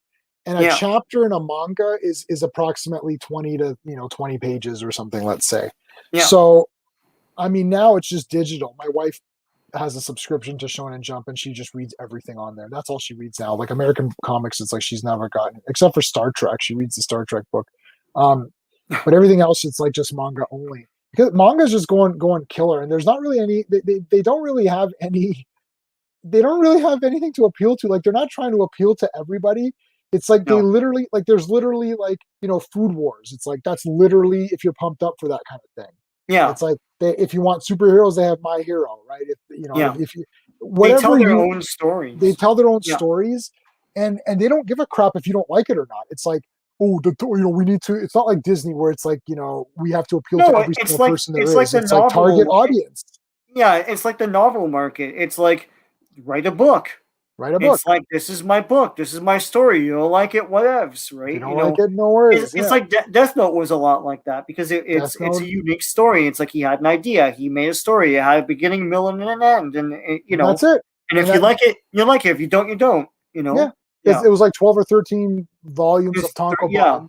Yeah. But in chapters, I don't know how many chapters it was, but that came out in chapter format. And then usually when they're done, they collect them in trades. They say Tankobon volumes, which gives you, I don't know how many you get in there, but it's like a fat book. And it's like $7. So now this is going to be $7, like in Canada. So this is Canadian dollars. And it's a floppy, and it's like 30 some odd pages. Yeah, this will be $7 Canadian. And a Tankobon volume of a manga will also, I think a Tankobon is maybe 8 or 9, but it's way fatter. It's like super fat. And it's less accessible. Like I remember, and we could jump on out of this topic after this, but I had a fistful of change as an 11-year-old, and I'd go to a convenience store and drop it and get 2 or 3 comics out of that. And it was the change out of my pocket. That's all it was. I hate to sound like an old man, but it's even 90s. Crazy what's happened to comics. Yeah, even 90s. I'd go when I was a kid. We'd go. I told you we play. I would have $5. I don't know what my allowance was, but let's say I had $5. Literally, I'd get 2 or 3 comics. Then I would play a few rounds of Mortal Kombat and Street Fighter 2 Champion Edition. Nobody can beat me except for my one friend who can beat me, but no one else can beat me after that. And I'd get a beef patty and a friggin' Coke. Dude, just think about how great. That's an afternoon, man. Yeah, close your eyes and imagine this afternoon. You go to the store, you bought 2 comics in hand, you got a Spider-Man and a Batman or something. Yeah. And then you played Mortal Kombat and you had a beef patty and a pop.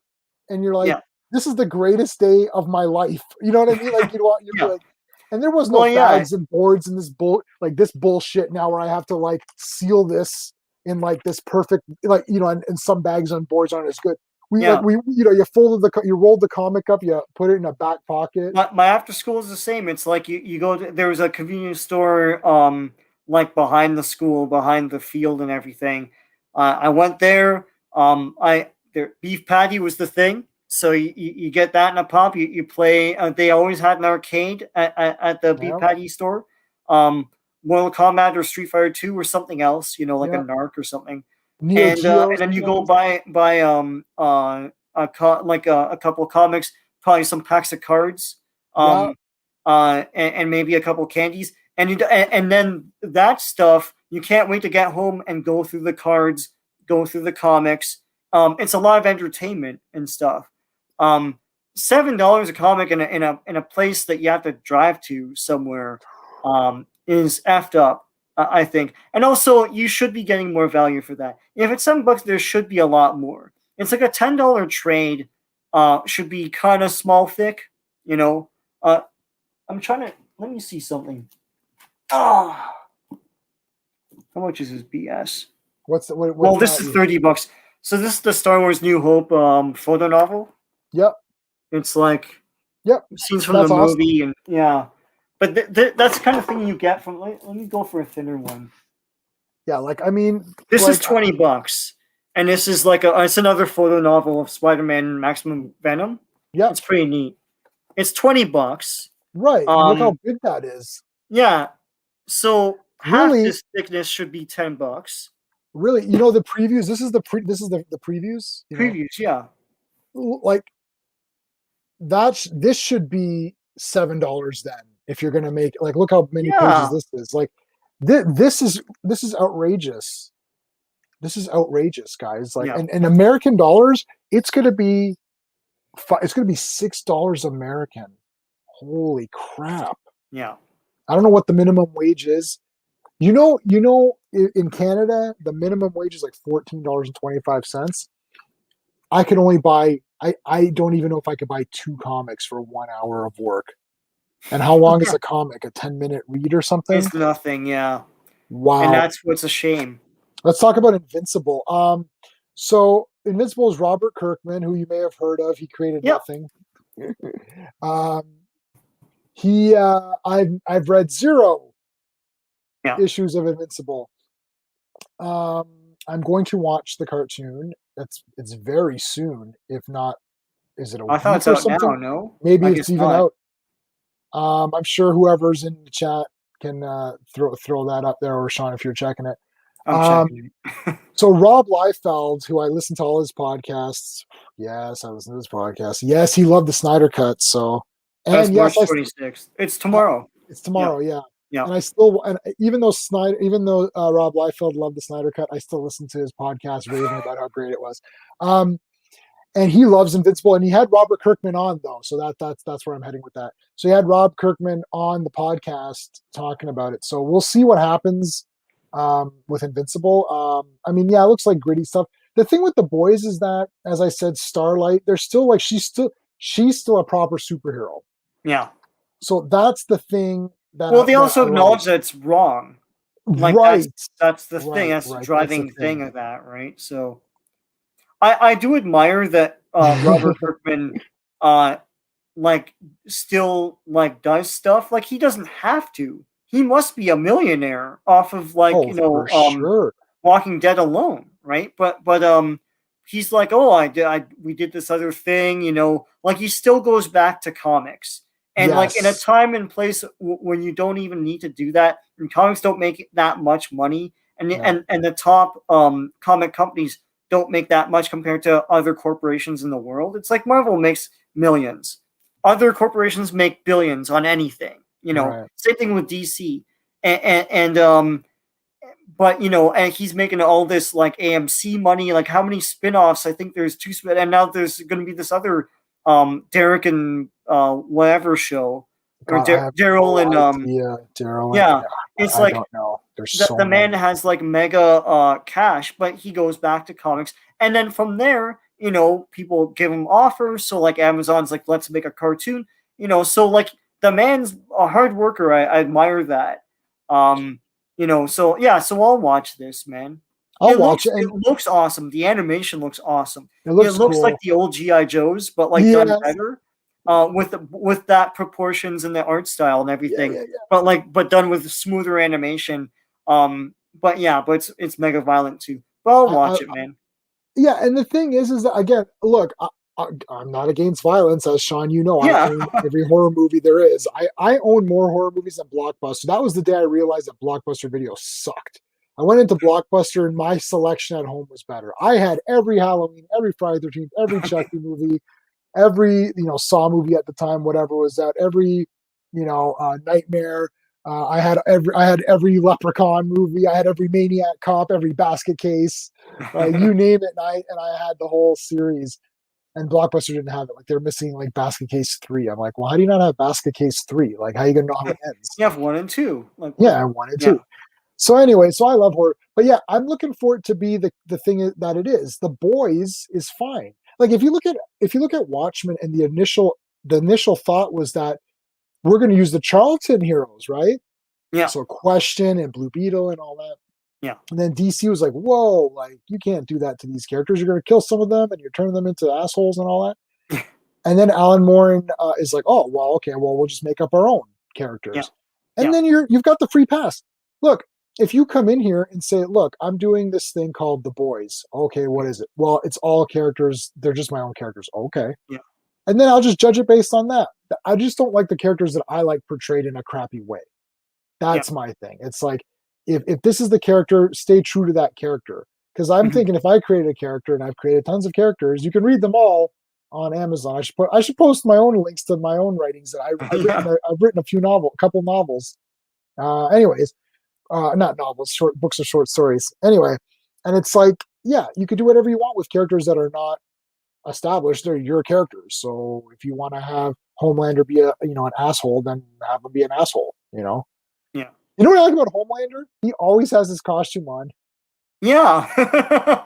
He's always Homelander. He has no other identity or whatever. That guy's a crazy great actor. He's an Australian guy. Jen he's was really,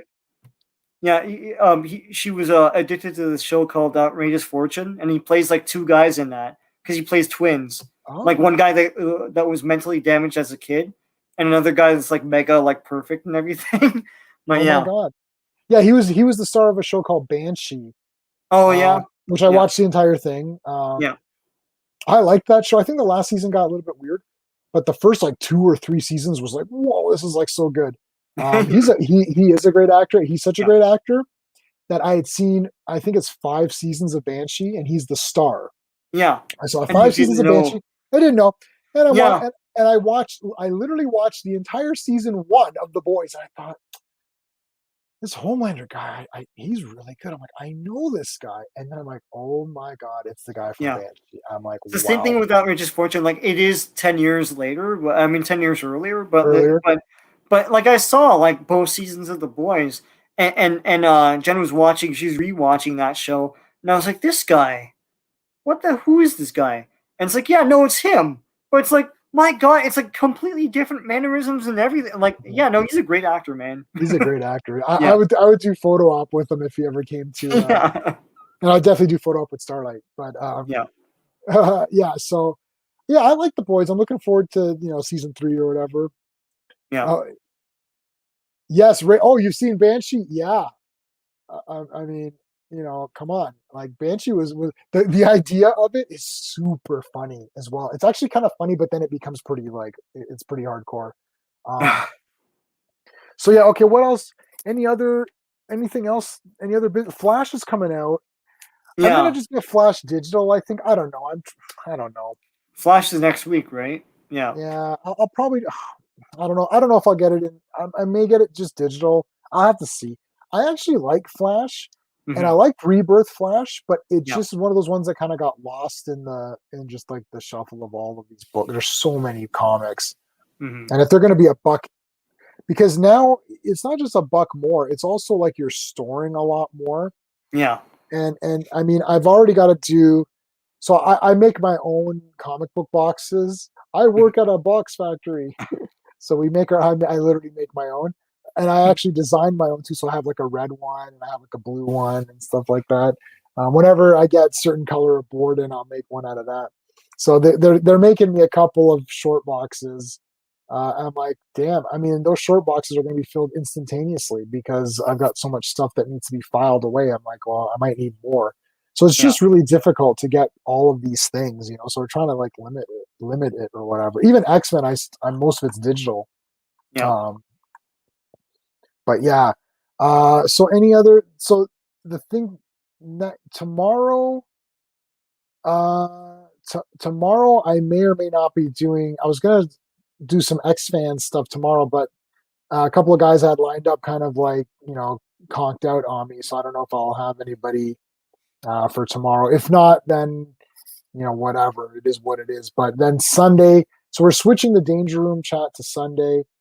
I think it works better for everybody, and that's going to be talking about Superman, Falcon. That'll give a chance for people to watch it too, so they can watch it.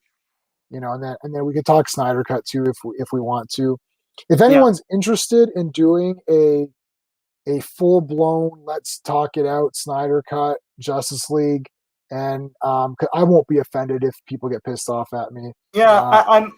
I should be more angry at it, but you should be, Sean. I'm very upset. I know it's because I freaked out for years about Man of Steel when certain people thought it was great. I was like, what are you watching? And I went through point by point by point. It's like, I don't understand what kind of character they're trying to make here. Yep, this is stupidness.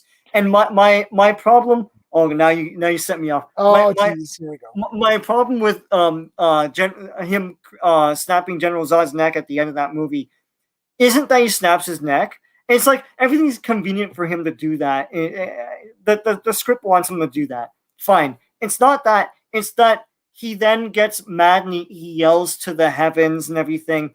And they didn't really set up that this Superman would do that.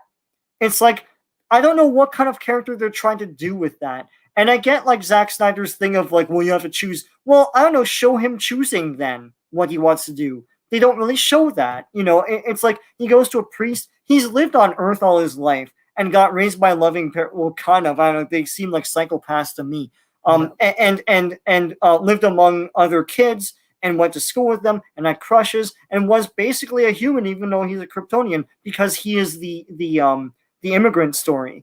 But then after all this, he goes to a priest and he's like, I don't know if humanity really deserves to be saved, and blah, blah, blah. And then later on, when he's fighting Zod, he's like, Krypton had its time. Well, show me his revelation. Show me how he made that decision. What, he just says it and then he just like, you're supposed to show, not tell, right? I know. And when he kills Zod, and he's like, oh, because he had to kill somebody.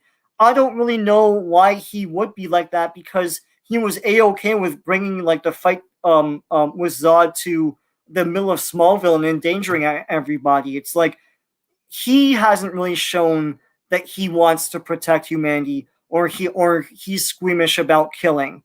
And then all of a sudden at the end, you're asking me to draw back to the Superman I know and say, oh, yeah, he would be upset because Superman, except for the Superman you've shown me before that in that very movie, doesn't seem like he gives a crap. There's that trailer shot thing where he saves that the oil well guys.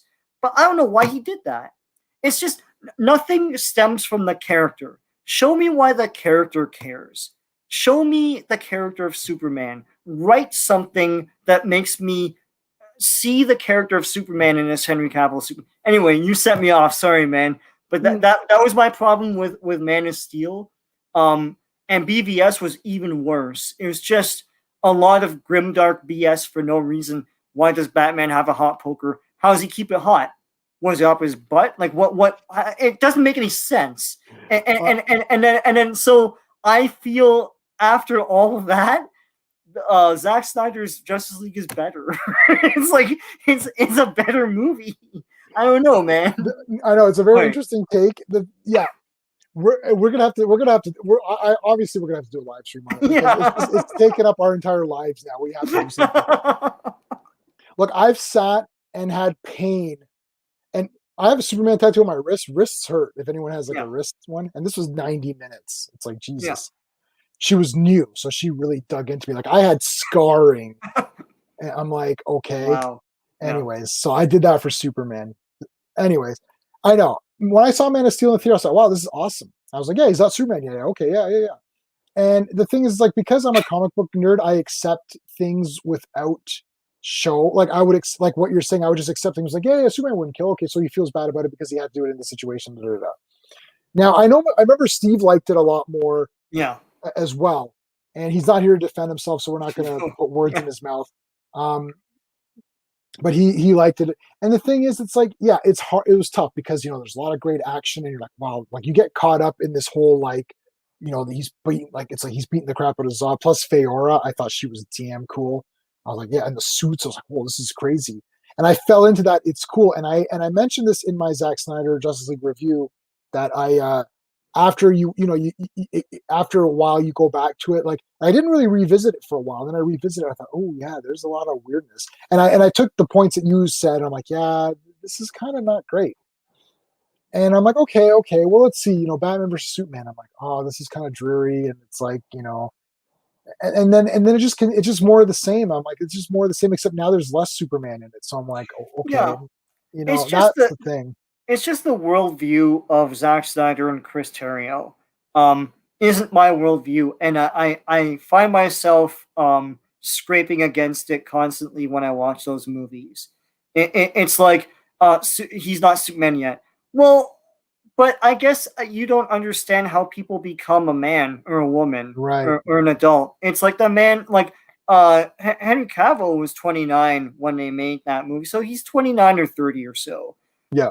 And he's still not grown up. He still doesn't understand himself. Like, that's stupidness to me. It's like, wait, don't you understand people? It's just a constant sort of weird. I know it's objectivism, and I disagree with that. So maybe that's why I don't like these movies. Mm-hmm. I just don't like the philosophy that they're coming from, and you see it interwoven into the weird actions of characters in those movies that people, not just me, scrape against all the time. Like Jonathan Kent, he's like, oh, stay where you are. It's like, don't save me. Really? But why wouldn't he be able to do that? Like, it's dumb, and there's nothing I'm rooting for in any of these ideas. So I don't know. I mean, like I have solid reasons why I don't like these movies.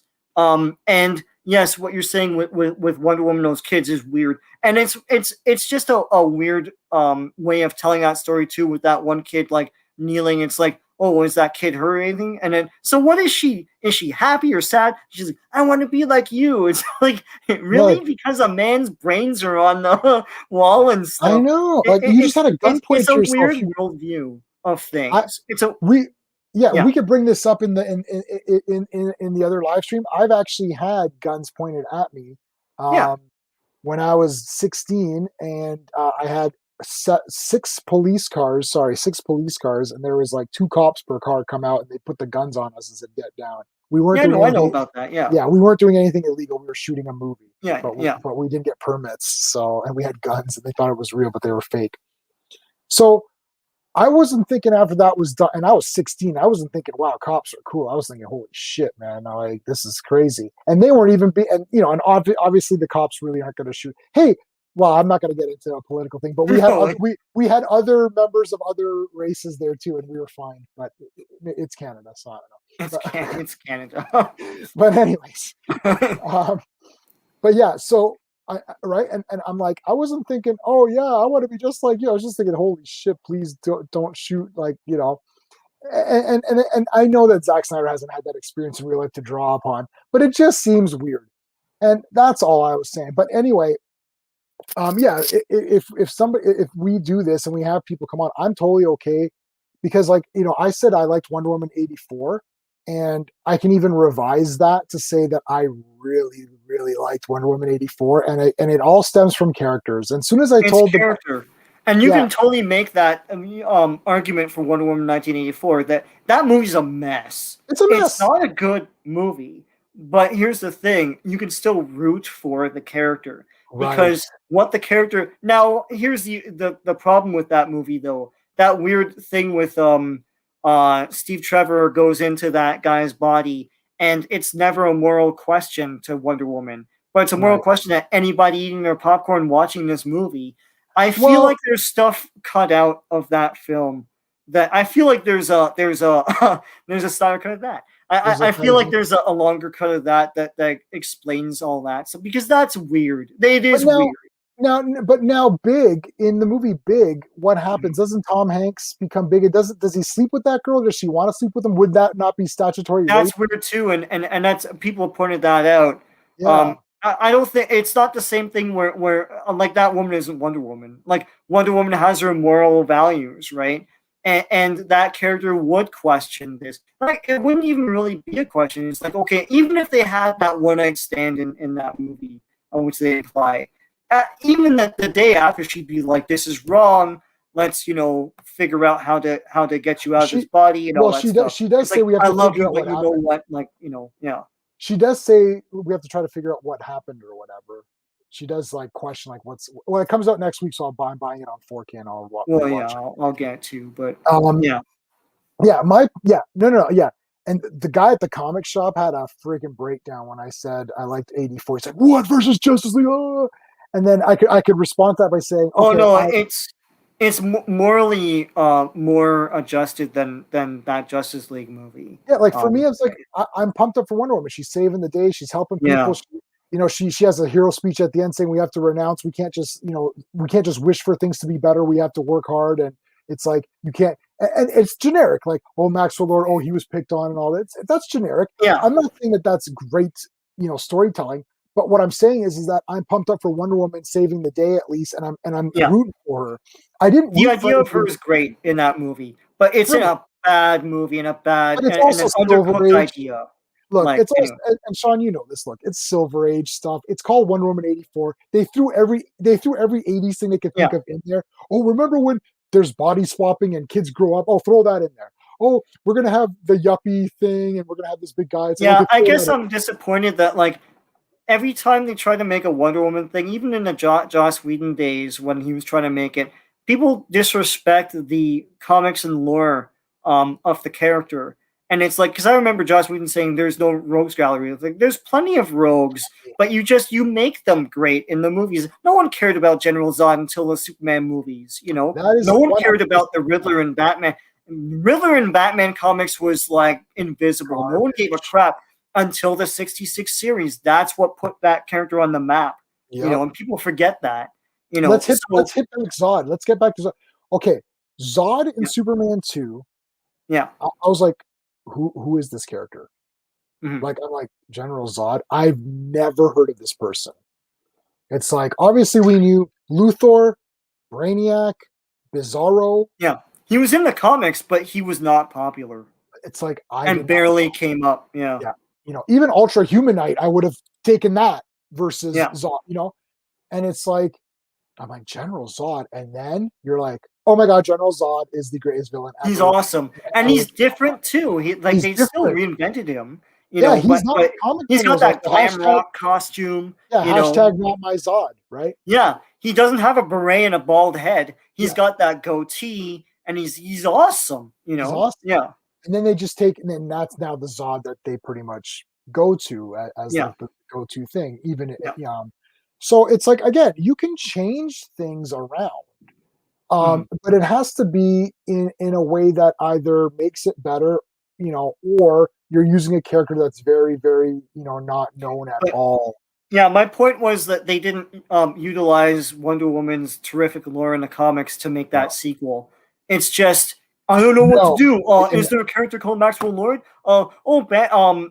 Cheetah's a thing, right? Throw Cheetah's just tossed in there. And it's like you could do a better job than this. And this wishing rock seems like you're just grasping at straws. Like you could do a better job than this for a Wonder Woman sequel.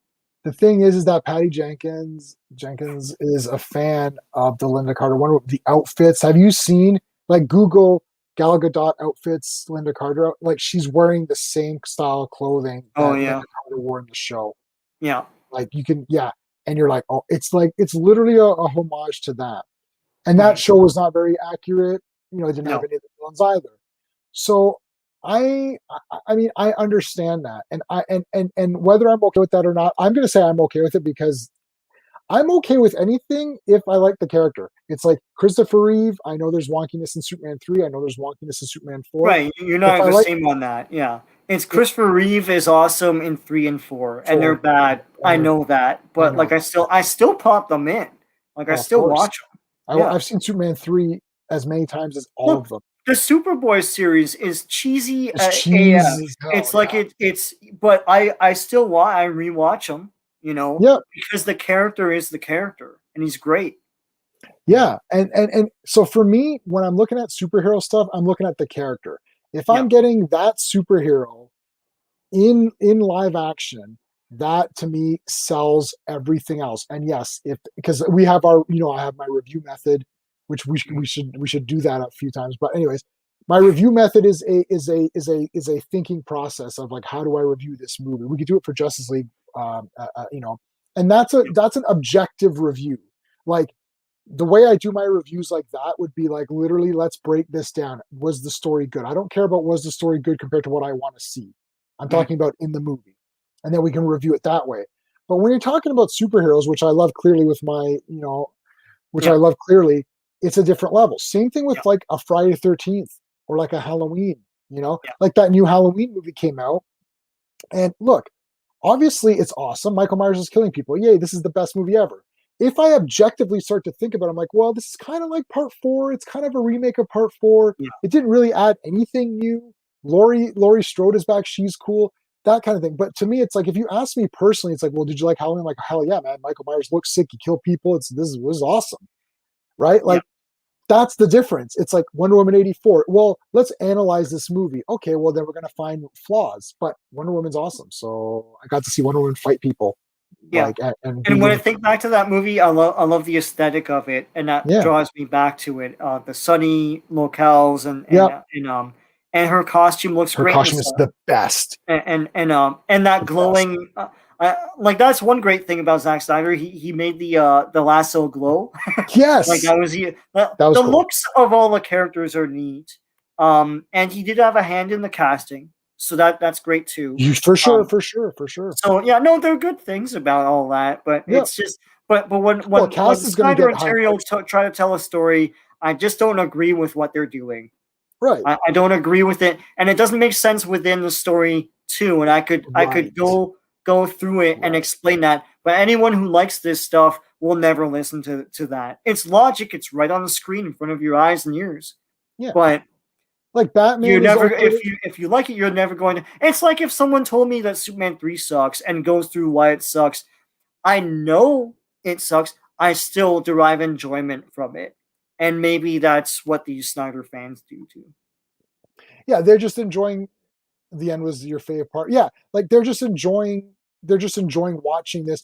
I think. Look, this is going to be a hard sell, but I honestly think a lot of the people are going to look back on it and be like, it was okay. Like, I think people got swept up in this whole thing. It depends on what comes after. I think that really colors how you look at things in the past.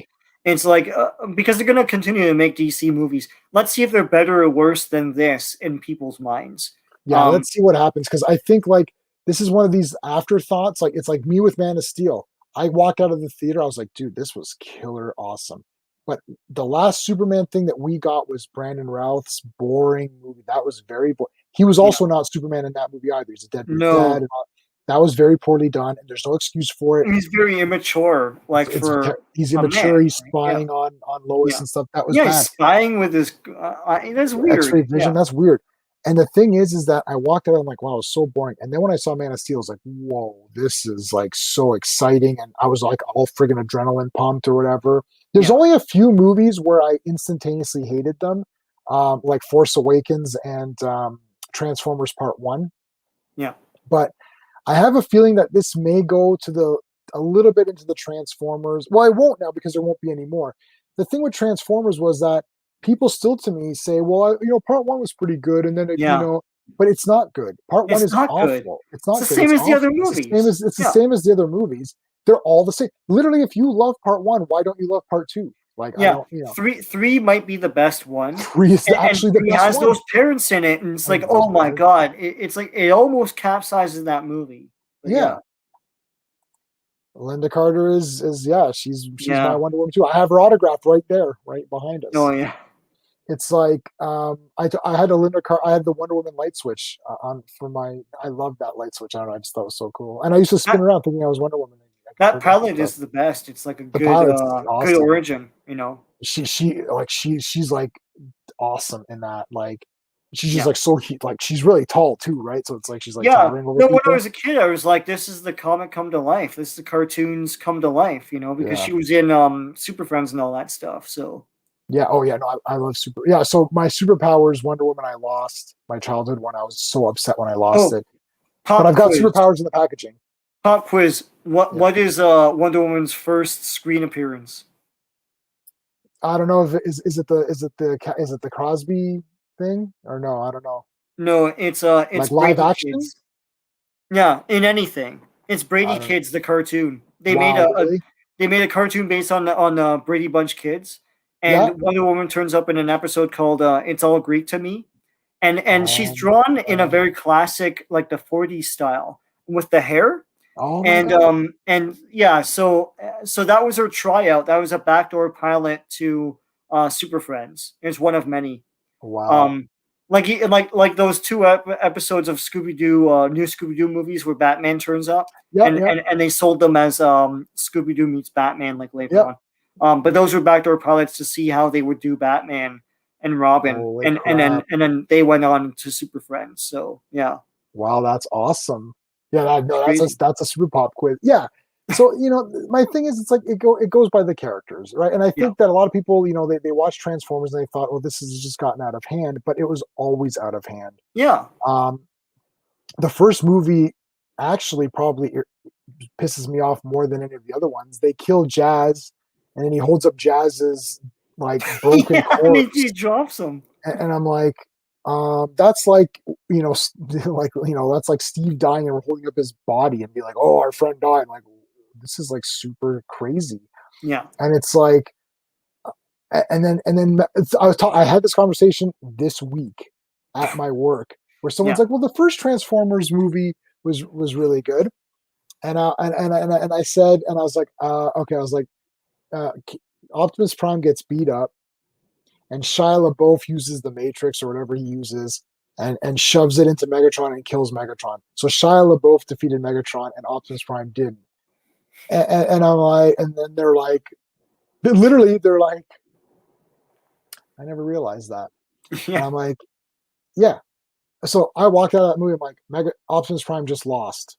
Yeah. Optimus Prime just got beat up, and then Shia LaBeouf saves the day. I'm like, this is the worst piece of trash ever. Yeah. It's like the Transformers are not characters. They don't have dialogue scenes. They don't talk about things. It's like they're literally just there to be cars. Yeah. And I'm like, this has nothing to do with Transformers. At least Justice League has something to do with the Justice League. Like, this has literally nothing to do with Transformers. Like, literally zero. This is the furthest removed from Transformers ever. And it's like, how can anyone think this was good? Yeah. And everyone's like, oh, it's so great. It's like, because they're just watching it as a generic action movie and they thought, oh, this is cool. And it's like, okay. Yeah, but that's there's no longevity in that. Right. It's like it's like one of the Transformers posters in their house, right? It's like, Hey, you saw, was it Robert Kirkman you saw? Robert Kirkman had the 1986 Transformers the movie poster. Right. Look, he the didn't thing have is, the new one. I admit that's not a good movie by a standard definition. But I adore that movie's in my DNA. It's like I love that movie. It's like it's awesome, man. Yeah, I saw it in the theater with my grandfather. He took me. Yeah. And you're one of like 20 people that saw it in the theater. Like I got the poster. They handed out posters. They handed out posters. Yeah. Yeah. I was. It's like they handed out a mini comic for Secret of the Sword. I saw that. I saw that in the theater too. And Yeah, and there's a mini comic, and for years I'm like, did they make a like their own mini comic for that? I think it was the She-Ra mini comic, because I've never seen that. You'd figure it would be all over eBay and stuff. It's like, oh, special mini comic for Secret of the Sword. But you know what I have? I don't even know if you know that I have this. I have two of these.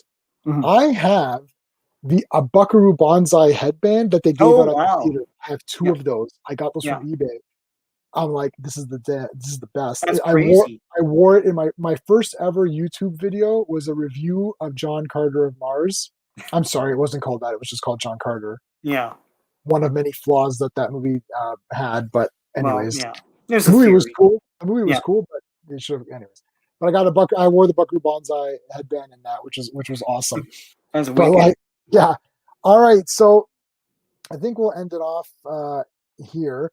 So we're gonna come back. So I may or may not be live tomorrow at 6:30 Eastern. I'll see. If I am, I might turn it on just for a little bit, just to talk some bullshit.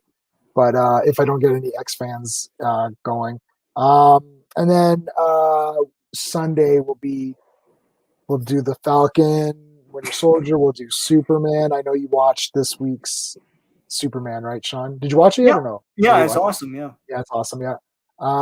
So we're gonna talk about that, and then I'm sure Justice League will come up since that's the flavor of the month or whatever. And then if anybody out there wants to have a massive nerd debate, me versus everyone, or me and whoever wants to join on my side to fight. I'm looking for the Justice League. I'm going to go around saying, people, do you want to join with me? And they're going to be like, no, F you. But anyways, if everyone wants to have a super battle for the Snyder Cut, let's do it. Let me know in any format, in any of my videos, comment. And I'm good. If someone, I got called dumbass. I got called a few other things as well, which I don't care at all about. And I have offered those people to come on, and I didn't get a response. So no, I'm not going to do that. I'm good. Someone comes on and says I'm a dumbass. Come on on here and tell me I'm a dumbass on live TV, live YouTube. So double dumbass. From Star Trek 4. Yeah, that is Captain Kirk, baby. The real Captain Kirk, not the bullshit. Anyone wants to fight me on Star Trek? Oh, it's so funny.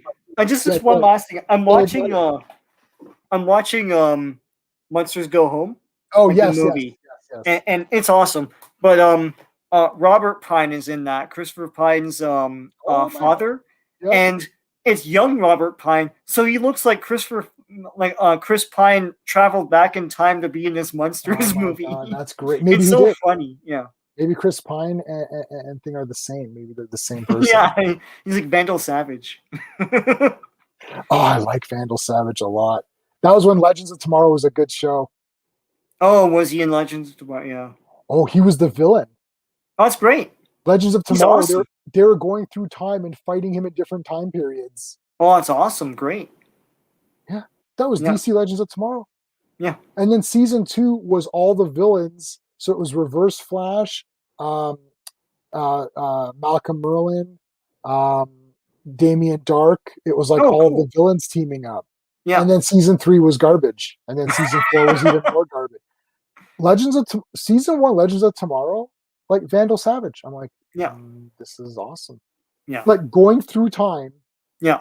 Fighting Vandal Savage. I thought, this is a 10 out of 10 show. And then second season was still okay. And then after that, it is so god awful bad. It's so bad. I don't know if it's Batwoman bad, but it's up there. It might be. It's up there. I can't wait for Batwoman season 2 to come out on like Blu-ray or something. I'm sure. I will buy it. I will watch it. I will enjoy it because of all the. You guys are just hyping it up. It's like I know you're like, oh, it's shit. It's like you guys are just making me excited to watch this. No, you think so. you think so, but no, it's no. Look, that's another thing I can point this out. Look, when I'm talking about, I didn't like Man of Steel and look, that look, I'm talking geek talk here. I'm not talking like Batwoman is awful. It's just bad, just badly made. But I feel like they went for broke. Like they knew what they were doing. They're like, you know what? This isn't going to survive past season 2. Let's do whatever the hell we want, right? Yeah, but it's bad. It's not fun bad. I had to stop watching it. I promised. I'd made promises to people saying I will watch it and review every episode, and I lied. I broke my. That's why I'm not Superman. I broke my promise. I'm like, I can't do it. I think Henry Cavill would have broken his promise on that one too. Christopher Reeve wouldn't have because he just doesn't do that. But like, no, he'll watch it. It was pretty. He made Superman 4. He's like, he had this idea. They made him into shit. He still turned up every day to do it. Restore Superman 4. Do a Superman 4 special cut. I'd watch it. Make bubbles around the people when they go to space. Do something. There's like half an hour of missing footage with Richard Mall playing the first incarnation of Nuclear Man and all this stuff. Is that him?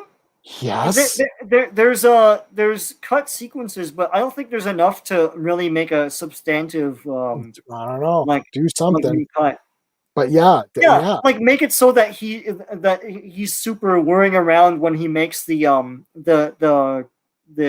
Wall of China instead of just that mortar vision. Like they can fix that movie. They can fix it. They can fix it, but no one wants to do that. Yeah, well, anyway, get started to do that. For sure. He could laser some people while he's doing it too. Oops, sorry about that. Yeah. Sorry, no, he won't say sorry. Superman doesn't say sorry. That's for losers. No, his brow will be like this, like. Rrr.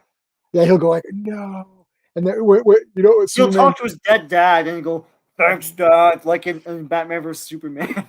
And he died. And Superman dies, and they're like, "Now that Superman's dead, we can invade Earth." Or you could have invaded Earth 30 years ago when he wasn't here. But anyway. Yeah, no Kryptonians. Like you didn't have a Kryptonian. Like the guy's only 30 years old. Like relax yourself. It's like what'd you do 40 years ago? Couldn't you just? That's what I'm saying. Back then? When you look at this movie on its own terms, it's messed up. Yeah, no one sits down and thinks about their concept anymore. Right. Anyway, before we continue on, let's All right, guys, thank you so much for watching. If you've stuck around this entire time, that's great. We'll be back in the Danger Room for sure Sunday night, 6:30, and I will post a link at that point. People can come in and yell at me and tell me I suck and all that. I'm cool with that. Thanks, guys. Have a good night.